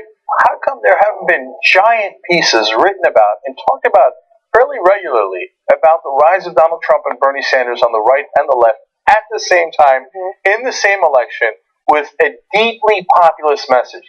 Yeah, you've heard them touch on it from time to time, but that is a massive, gigantic trend where Trump did what everybody thought was undoable and beat 16 Republican establishment candidates. Bernie Sanders made up a 60-point lead that Hillary Clinton had with no name recognition and the entire media against him, right? And the entire Democratic Party establishment against him. That is not a little thing. That's a tsunami, right? That is a giant movement. And these guys on TV are constantly like, what movement? I don't know what you're talking about. There's no movement. It's just an anomaly. Let's keep on going. There's no iceberg. This ship is unsinkable. Straight ahead. Let's keep on going, right? And look, you're partly alluding to us, but it really is true. Oh, we got it. Okay. Yeah, MSNBC and Vox have also called it. Okay, MSNBC is part of NBC, but Vox has also called it. No CNN and no New York Times yet. Yeah. But two news organizations calling Bernie Sanders in West Virginia. Look, again, thank you guys for helping us to sneak up on them and do what we hope is a real analysis and media the way it should be done. TYTnetwork.com/join. That's what makes this show happen. You guys do, the members do. So, but Anna's right. For years now, you guys don't see this because when I'm on the road and sometimes I go to industry events, right? And I've been saying, well, we're probably literally longer than anyone else. TV's going to die. TV's dying. TV's dying. And I got hit with a wall of new media. Get out of here. Back when I was a kid. Right? And so they're like, no, TV's going to be fine. They're going to be fine. I just read yesterday that some of the hit shows on ABC, which actually has a younger audience than some a network like CBS, have lost 30 to 40% of their 18 to 34-year-old audience in 1 year. Jeez. Okay?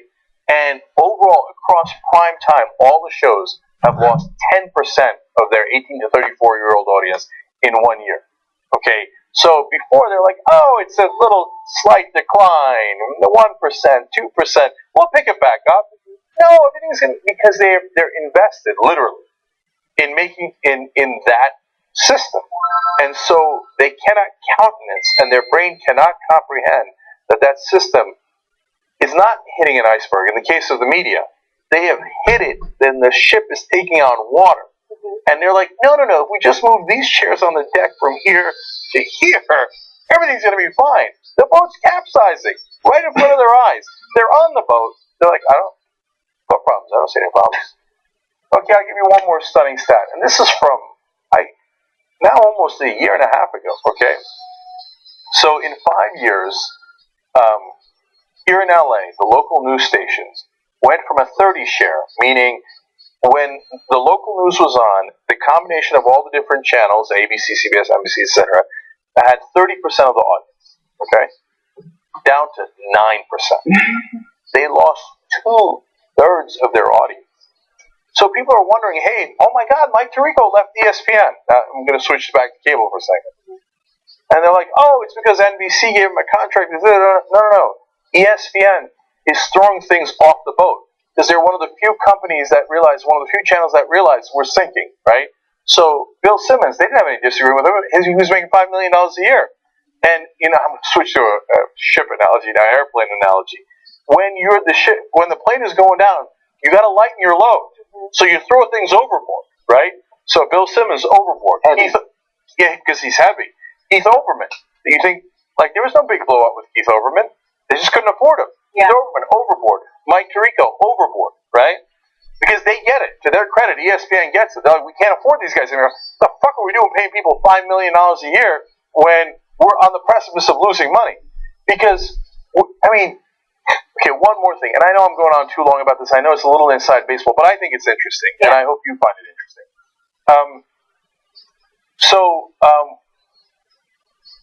There's two different ways that cable stations make money. One is their subscribers, okay, their version of TYTnetwork.com/join, but there you don't volunteer into it. It's a cable package, a bundle, and there's nothing you can do about it. If you want cable, they force you to have the golf channel, whether you're playing golf or not. They force you to have all these channels and pay an unbelievable amount of money, right? And then they also make money from ads. And I think that most people don't think about it at all, but if they did, they'd probably think, oh, the ads are what keep TV going. No. For a company like CNN, ads are 1/3 of their revenue. Cable subscriptions is 2/3 of their revenue. So when you're losing that revenue at 4% a year, and now it's picking up speed, and your cost structure is based on the revenue you were making, and you're no longer making that money, and then you got to rely on ads. But you guys whenever we watch CNN, you see it in ads for Viagra and pharmaceutical this and pharmaceutical that, because oil companies, and because their average audience is 64 years old, right? So you're out of a 64-year-old audience, you can only get so much advertising revenue. Yeah. They are in a world of trouble. So let me add to that, because it's a bit of a vicious cycle. I cut the cord years ago. It's been at least 3 years where I don't have cable, I don't have TV. The only thing I have is my Apple TV that has Netflix on it, and HBO Now, right? The a la carte HBO thing. How do you stay up on the news? I mean, with the internet, you have endless resources for news content. The idea of me, like, watching cable news to get information is ridiculous. But I will say this. I have satellite radio in my car, and every once in a while when I'm stuck in traffic, I'll tell myself, all right, this is a good opportunity for me to catch up on some news that maybe I didn't read about today. I'll go on CNN. It's commercial break after commercial break, and you're hearing about, like, oh, is your penis too small? Well, we have super beta prostate. Is your prostate okay? And it's like one commercial after another, yes, aimed toward an older audience, right? Yeah, but if you needed a catheter, you'd be talking catheters. Yes, exactly. But why I'm bringing that up is because it is a vicious cycle, right? Once you cut that cord, and once you consume on-demand content, and you read the news online, you have no fucking patience for the catheter commercials or the beta prostate commercials, right? You want news uninterrupted. And that's why advertisers right now that, were very much pro-establishment are trying to figure out how to evolve and deal with the new way of advertising on digital platforms. Because they're like, oh, wait, we can't interrupt broadcast with beta prostate commercials? No, you can't. Sorry. You got to come up with something better.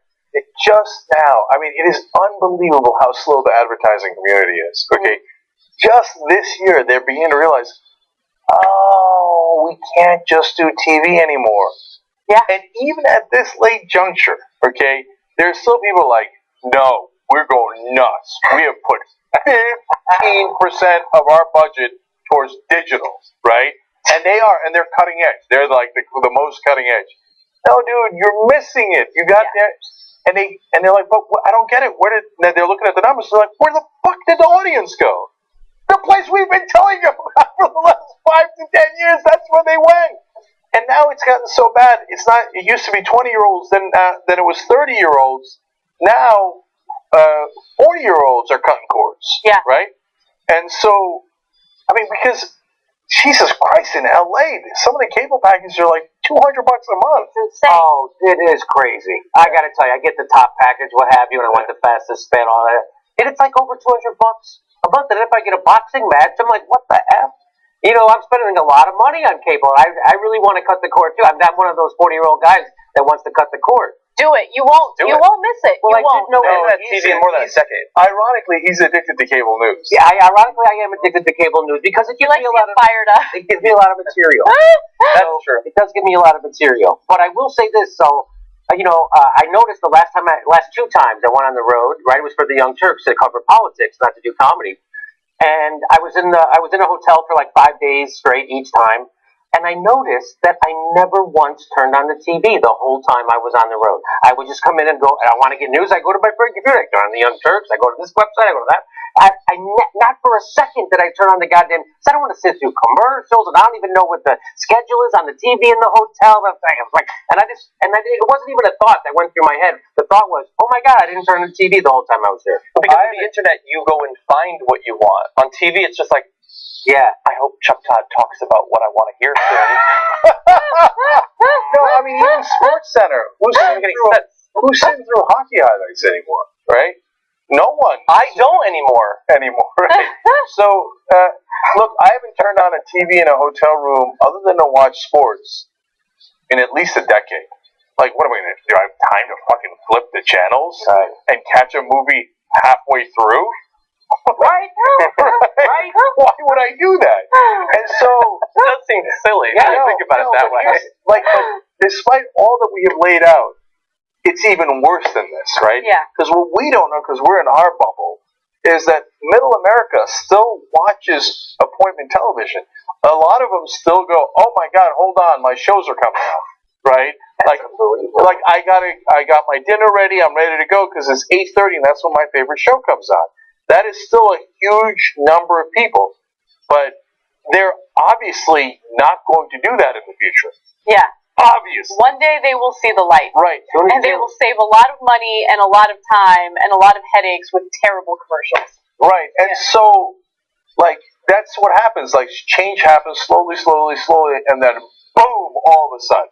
Mm-hmm. And so there could be this fascinating moment even we're not prepared for, where 2.5 years from now, all of a sudden, giant cable stations will be like, we're out of business. We're done. Or they'll fundamentally change. The thing is, when we mock TV, we mock certain things about it. One, the completely non-demand nature of it.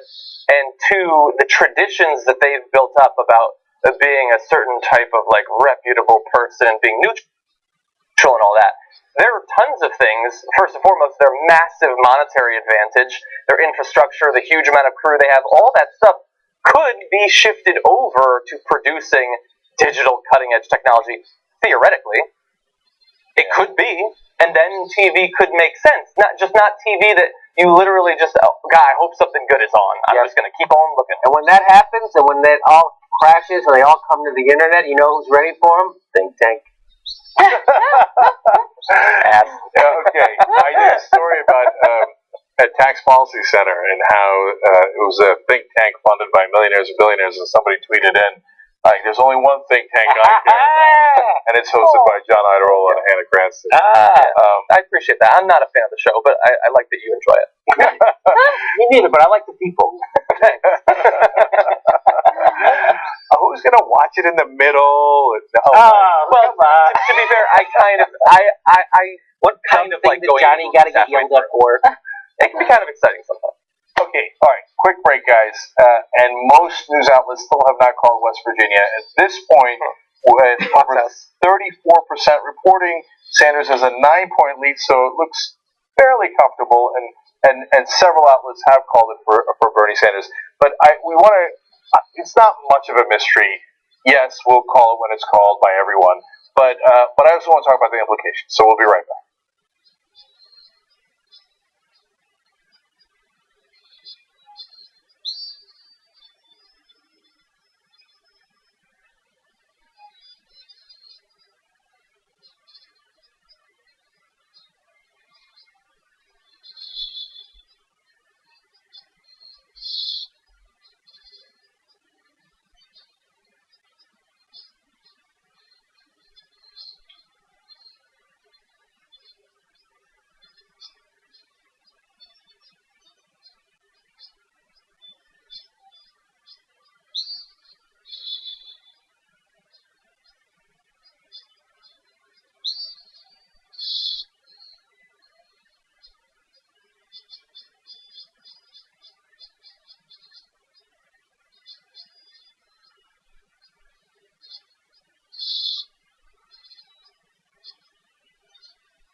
Young Turks. Random plug for Money Monster. So that's coming out on Thursday. A bunch of us are going to go see it. I might be in it. You never know with movies. Do you know this? No. Oh, you didn't know that? Hello. Okay. Whisper a dream. Whisper a dream. Well, you're going to have to whisper because you're the only one that's echoing in the room. I don't know why. Okay, I think. Echo. Oh, it's gone. No, it's gone. All right. Thanks, Okay. Did you say thanks, Cal?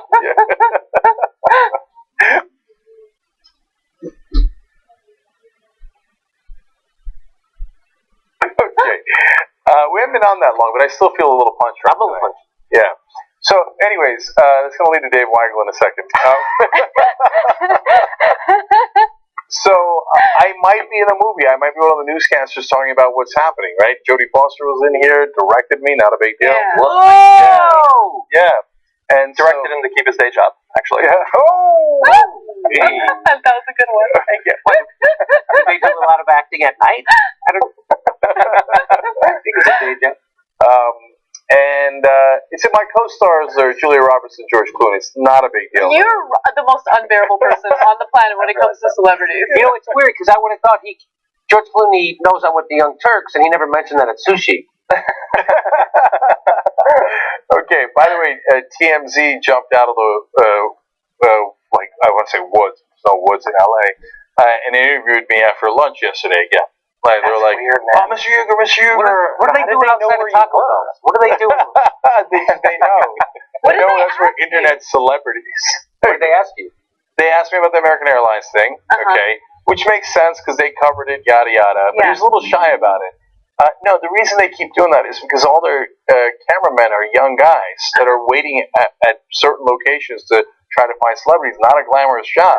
Since they're young guys, they watch the Young Turks. Right? So he then asked me about the elections, and it was good, thoughtful questions, and I thought, they'll never use this on TV. No, there's no way. TMZ's audience doesn't care about what you have to say about the elections. But you never know. Yeah. But anyway, it's still flattering. Yeah. By the way, CNN now finally calling it, we're all calling it, Bernie Sanders is one of the great state of West Virginia! I don't say it too long. My soundboard's not here, and I called it an hour and a half ago. Okay. Okay, but nonetheless, it's super official now. Wouldn't it be funny if instead of earpieces we had that would have nose pieces, and then when you go to report it, they'd be like this? Wait, this just in, everybody. I'm sorry. You liked that one, didn't you? Christian loves nose picking jokes. You know, there's certain things. Can you hear me? Hang on. Can you hear me? We're definitely punchy in here. There's certain things that are universal for some reason. Like, kids love picking their nose. They think it's the funniest thing ever, right? And then every time we tell them not to pick their nose, they're like, oh, this just got funnier. Now it's forbidden.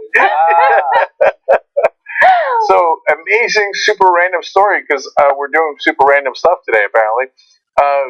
So, if you turn on a TV screen in a nursery of newborns, even if it's blank, just a blank screen, but the TV is on, if you turn it on, every waking baby will look towards the TV. No kidding. Oh, Jesus. Yes. That's what? Isn't that amazing? That's scary. That's really creepy. That's like the Matrix shit. Even if the sound's off. Yeah. Wow. Isn't that amazing? Why is that? There has to be some sort of reason for that. Yeah, they're conditioned to watch TV, I guess. But they're babies. They're not conditioned to do anything. Yeah, but they've seen it since they were day one, probably.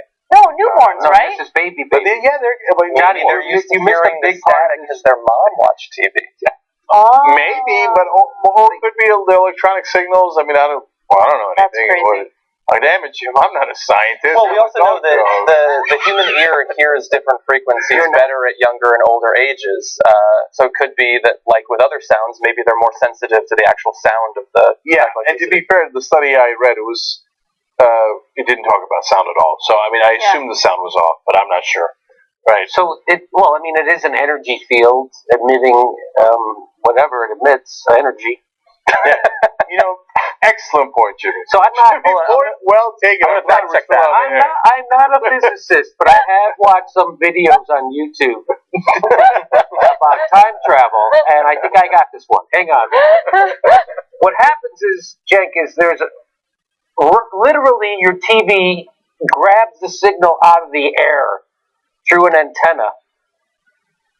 This is 30 years ago. Okay, so I don't know how any of this works. Do you know how a TV works? Of course. I feel like John would know. Yeah. John, do you know how a TV works? No, I think I tweeted recently, because I don't mind making fun of myself. I have no idea how electricity works in general. I mean, I know what you're supposed to know, but it's effectively magic to me. I'm going to be completely honest. Okay. Like, come on, how does it stay in there? If I was the lone survivor of planet Earth, the same way. I couldn't rebuild anything. No. Oh, I know. I would barely start a fire. I would put a couple of days on a brick. I bring this point up regularly. If we were dealing with a Walking Dead type situation, I wouldn't even try to survive.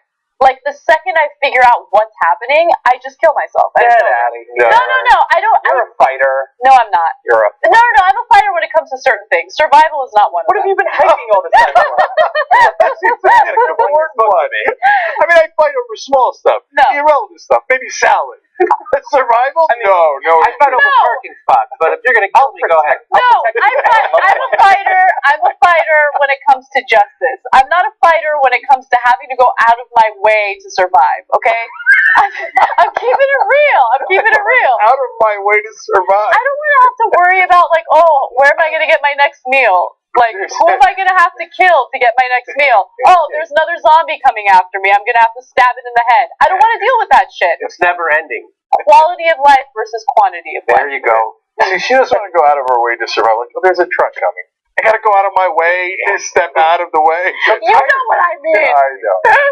By the way, sometimes we'll have different channels on in the background here that you can't see in the studio. Today we happen to have CNN on, and there's a hilarious shot, and I'm going to get you to watch it, but John King is in the background walking around, like, touching different screens. But he's in the shadows. It looks so fucking funny. Like, wait, is there a ghost in the studio? It doesn't look like he belongs there, but every once in a while they'll take a wide shot, and you're like, there's no images on the screens. They're just black, but he looks at them. Each one. But then there's also that guy, that chubby guy with the curly hair who looks like that betting salesman in Los Angeles. Every time that guy comes up, all I can hear is, "You're killing me, Larry!" Every time that guy comes up. No, he looks like Jeff Toobin's brother. Yeah, that's that guy. Yeah. And so, and I ran into him at the Brooklyn debate. You run into everybody. I know, I do. I got 1,000 more stories of that. Anyway, and I'm like, does everybody tell you look like Jeff Toobin's brother? And he's like, yes. Okay, which then obviously naturally leads into Dave Weigel. So people don't know this. Dave. First of all, here's what people don't know. Dave Weigel. Okay, no disrespect, Dave, although he is about to disrespect you. But he's a writer now for the Washington Post. I think he's a pretty good writer. Although I did look into him. It turns out, yes, he's Republican / Libertarian. He caucuses with he has to caucus with the Republicans, and then he famously voted for Bob Barr to be president. Oh, yeah, right. And so, there he is. Oh, there he is in the background. I'm going to get you guys to turn on CNN for the first time ever. No, that's really funny and very distracting. He's in the shadow, literally. That's right, yeah. What is he doing? I know exactly what he's been doing. He's pressing states and taking them off, making them red, making them blue. He's been doing that for 9 months now. They won't let him stop. So Dave Weigel, I was on the campaign trail in Las Vegas. I'd seen him a couple places, and I saw him in Las Vegas, and I always thought he had a good sense of humor whenever I'd seen him on TV, and he was sporting a mustache. And at first when I saw it, I literally thought it was a joke when he walked into the place. I'm like, oh, look, he's joking. And then I'm like, oh, no, that's an actual And it was hilarious to me that who has a And, it's not 1974 when you Burt Reynolds. You got a mustache. It's just funny to me, and it's not November. And so we just did a 30-second video about it, and we put it up on the channel, and I thought it was cute. Like I said, I thought he would see it and go, oh, that's funny, and he'd retweet it out, and then we'd become buddies. Yeah. He immediately blocked me on Twitter, and he got mad at me about it. So, it's, of course, you know me, I'm very sensitive. Yeah, because you're a comedian. All the comedians are like the most sensitive dudes in the world. Yeah, we feel slights. Oh, you do. And so anyway, we can slights that are imperceptible to the normal human ear. You have dog whistles. Yeah, sensitivity. Yeah, that's right. But anyway, the most recent thing that happened to him was that Dave Weigel was on the Hugh Hewitt show, I think, and they were doing a phone-in, and they called Dave Weigel, and I think it was in his hotel room, whatever, talking about politics, and they asked him a long question, and at the end of the question, they said, Dave, and this is what you heard. He was sleeping. Dave Weigel fell asleep during an interview, and the guy goes, Dave, and he goes, yep. And they go, did you hear the question? He goes, yeah, I heard. Could you repeat it though? It's hard to hear here. There's not a sound. You hear a pin drop wherever he is, and which just proves my point. Because he lied to him. Lying is always funny. It made everybody laugh. Oh, yep, I heard it. Could you repeat it? Everyone laughs. Lying is always funny, especially when it's a newsman. Well, what I wonder is if that's the inevitable for people who comment on politics for their career and they do it for a really long time, right? Is there going to be a point in Cenk's life where he's the honey badger who just does not give a shit? And he's in the middle of an interview, he's bored with it, so he just like dozes off and does his own thing. Like, will that day come? Or are you always going to be like this political madman who can't get enough? You know, I can see, I've done a lot of phoner interviews from hotel rooms. Mm-hmm. And so they're always early in the morning, and you have to call these radio stations to promote your show, whatever. And so you're tired. So, no, I could see falling asleep. Because I have done that, sitting in the chair, waiting to go on the radio, and you fall asleep in the chair, sitting up. So he's probably laying down. Yeah, I guess I'm just teasing Dave Weigel. I don't think that really is a shot at his character or anything. It's just funny. No, the funny thing is, like, even though he blocked you and he, like, presumably is upset with you or whatever, you've done him such a great favor. Like because I know political writers like Dave, right? I don't. But almost no one else does, right? So now because of you, like, people are finding out who the hell Dave Weigel is. People they tweet at me, they're like, hey, he has a goatee now. Does he really? He let it go. That's what someone tweeted at me. I think so. I think I saw him in Washington. Yeah. And I was like, is the mustache back? And I was like, oh, no, maybe it's a goatee. See, now everybody's thinking about his mustache. He has no idea what kind of a favor you've done for him. Hopefully he'll, it's his ingratitude that hurts the most. And it's, okay, I will get slightly annoyed by this for 1 second. I'll play the role of comedian. Oh, there's an ad right now on CNN. Life alert. Yeah, of course there is. And I can't get up. No, but it's literal. It's happening right now. There's a woman going, Washington, I can't get up. Okay. And how symbolic is that for cable news? It is. They have fallen and they can't get up. The commercials that stand out the most for me is Life Alert, Super Beta Prostate, and then the lawyers asking people to contact them if they ever had vaginal mesh that went terribly wrong. I'm not even kidding you. I'm being 100% I actually recorded serious. that commercial. That's a hilarious commercial. Yes, I know what you're talking about. I mean, it's a disastrous commercial, a disastrous situation, but I mean, you can only hear about vaginal mesh so many times in the day. So I'm super biased because I like trial lawyers. We've done ads, yada yada. Okay, but is there anyone disagree that vaginal mesh is funny? It's not funny when you learn about what it is. I don't even know what vaginal mesh is, but it sounds like a mix of like mashed potatoes and vaginas. Did you ever go to Tijuana? Anyway. Okay, no, seriously. Yeah, I look, this is what I believe it is. It's been years. No, hold on. It's been years since I researched this. So I could be wrong, and so just take what I'm about to say with a grain of salt. But I believe vaginal mesh was supposed to be, like this mesh product that's supposed to keep your insides in, right? And then what was happening is it was leading to like severe health complications for people that were using it. So it's actually a very serious story. Oh, you are correct, Anna. It is used to treat pelvic organ prolapse. They finally went to John King. And by the way, he was showing West Virginia. Okay, I'm not even going to go there. Okay. No, it looked like vaginal mesh. Showing it if you've seen the state of West Virginia. Anyways, and it was darker. Anyway, okay, there's some chance we've got too far. Yes. Okay, now, this has been a wild and weird show. It's been super strange. All right, let's get back to reality for a second. So let's talk about the implications of the West Virginia win, and then I think we'll wrap it up. Okay. So Bernie Sanders has won West Virginia. Now he needs to win a lot more. We've gone through this before, and he was before tonight down about 290 delegates. Over the weekend, he picked up a lot of delegates, even though he lost the one election that was happening. He picked up a good number of delegates from the state of Washington because they finally counted district by district, which is what they had to do with the 67 delegates. I believe he picked up 49 of the 67, which is a really great number. That's because he won by a really large margin in Washington. In Maine, one delegate switched over to him, and so minus from Hillary Clinton, one to him. He lost Guam, and there was a whole 7 delegates at stake, and it was 4-3 for Hillary Clinton. But what if Guam is the last state she wins? Okay, you stole my joke, but it's better. Like I originally said it on Monday. What if Guam is the last territory?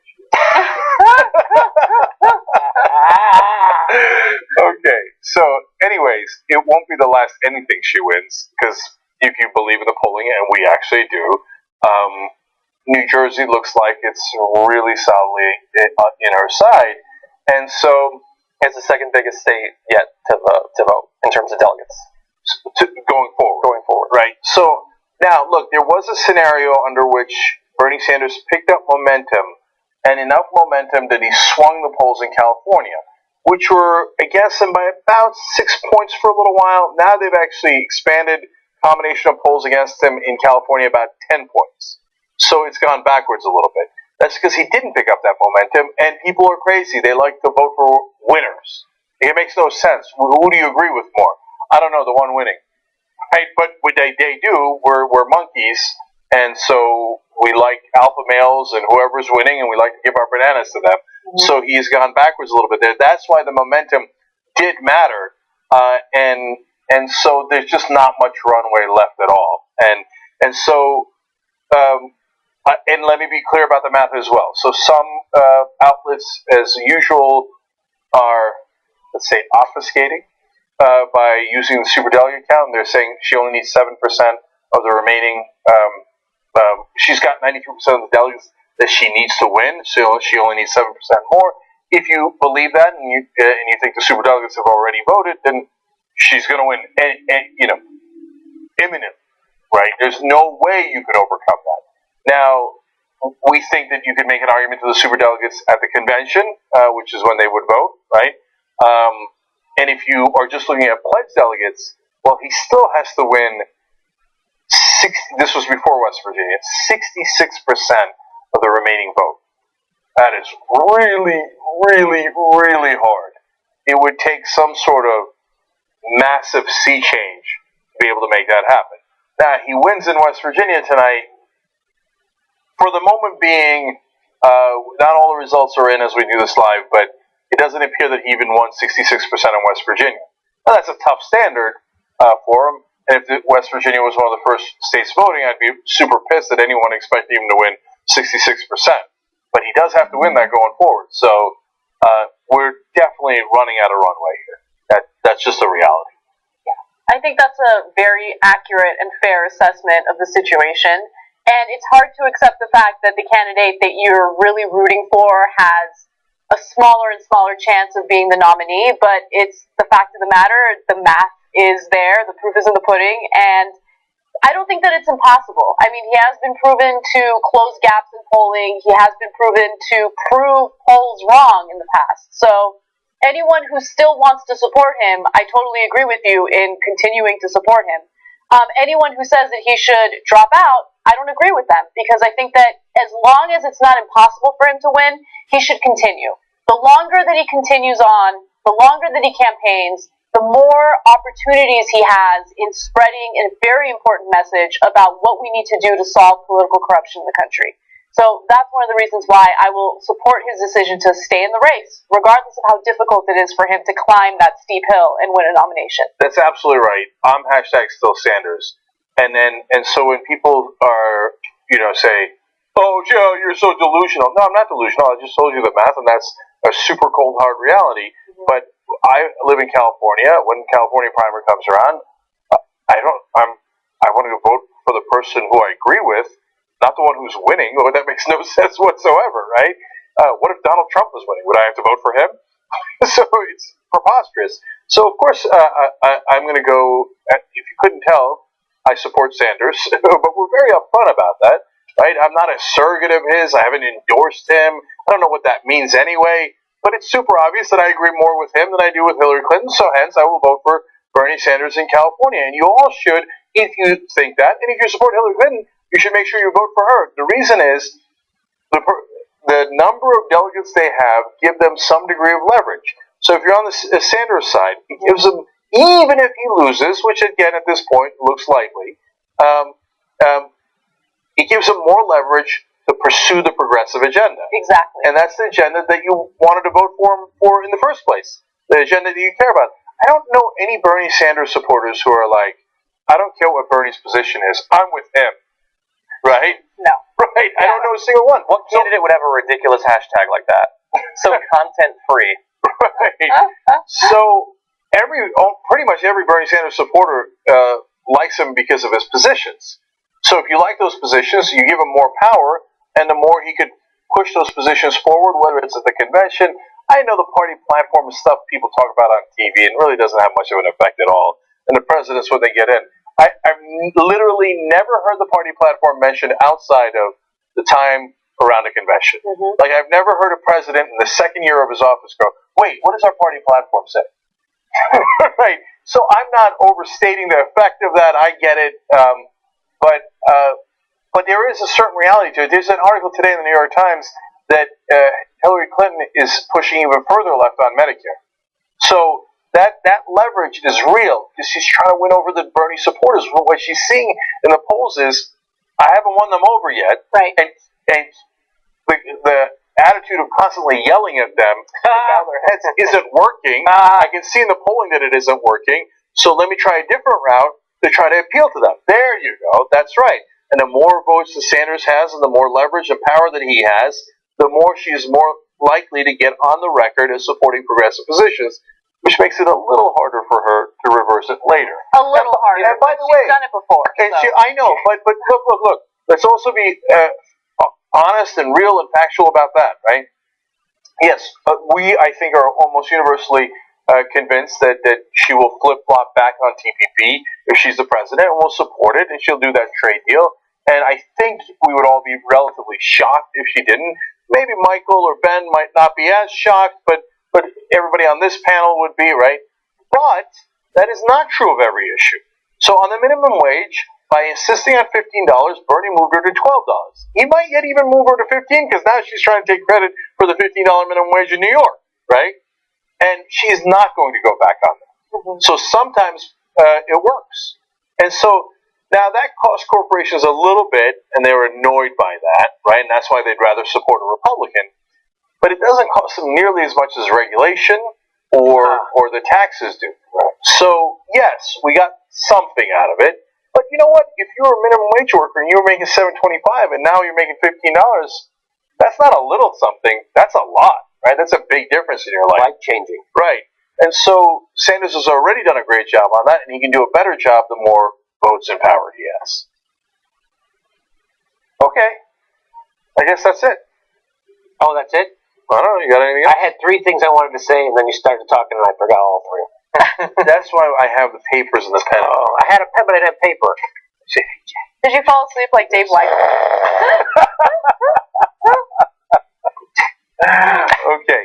Okay. Anyway, you know what? I have one super last thing. Of course. I know, right? Okay. So, as the runway gets narrower and narrower here for Bernie Sanders to make a comeback, and yes, it's still possible because there could be, this is a very rare election where there's a dozen FBI agents investigating one of the people running. Again, people ignore that, and probably she's too powerful, and I get all that. But anyway, I'm just saying that it is in some way possible. But as that reality gets closer to happening, and Hillary Clinton being the nominee, that's why today on the first hour of the show, I got worked up, to say the least, right? Like, I'm almost, sometimes you're at home in the old days and you yell at the TV, right? Like, I'm yelling at the camera, like, to try to wake people up. Because she's not a great candidate. She's not. I feel like I see my friends walking into an ambush, and I'm yelling at them, like, don't go there! Don't go there! And they think, oh, that guy's my enemy, he's yelling at me. I'm not your enemy. I'm your friend. I don't want Donald Trump to win. I don't want a fascist to win, right? But one, I didn't want you to be corporatist in the first place because that doesn't help you. But two, okay, fine, but don't go in that direction because it's an ambush. It's, as Admiral Akbar would say, it's a trap. So here she is losing by 4 points in Ohio to Donald Trump, and Huffington Post says no. In a combination of polls, she's up by 1 in Ohio.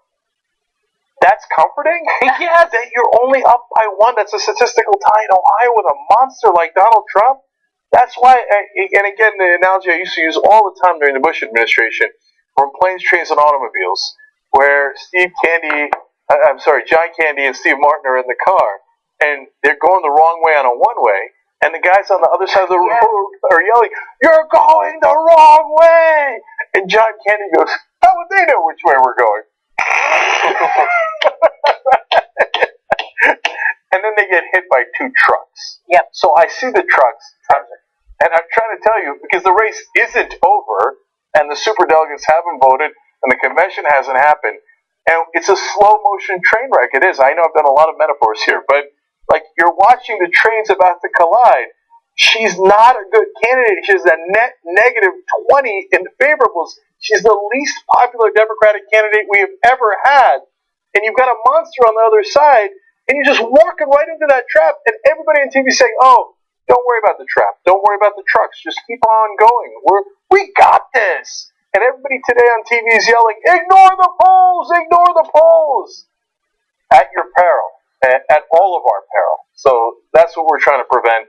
But for our efforts will be called biased and delusional and all the things that they'll yell at us for supporting the candidate that has a much better chance of winning. The pundits have been wrong about this election from day one. Pundits don't win elections. Pundits don't choose candidates. We, the people, get to choose our candidate. And I'm going to choose Bernie Sanders on June 7th. And it's important you do too. All right, there you go. Okay, now we're done. Bernie Sanders wins West Virginia. Donald Trump wins West Virginia and Nebraska. That's because no one's running against them, despite what Ted Cruz thinks. There we have it. Man, if we're done with the primary, we're done. Yeah, primary and the conventions. It's just Hillary and Trump left. Oh man, that's dark. We could start covering sports more or something. Talk about it. They could get together and bump uglies. That's what we used to say in the old days. That's going to be an ugly race. Oh, yeah. Well, yes. Well, ugly campaigns will bump into each other, yes, but there's some chance it also means something else. Oh, I meant their campaigns. Okay, all right. Yeah, I think we should get off there. Yeah. All right. Bye-bye.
so your streaming algorithm thinks she'll like this action film. But here's something it doesn't.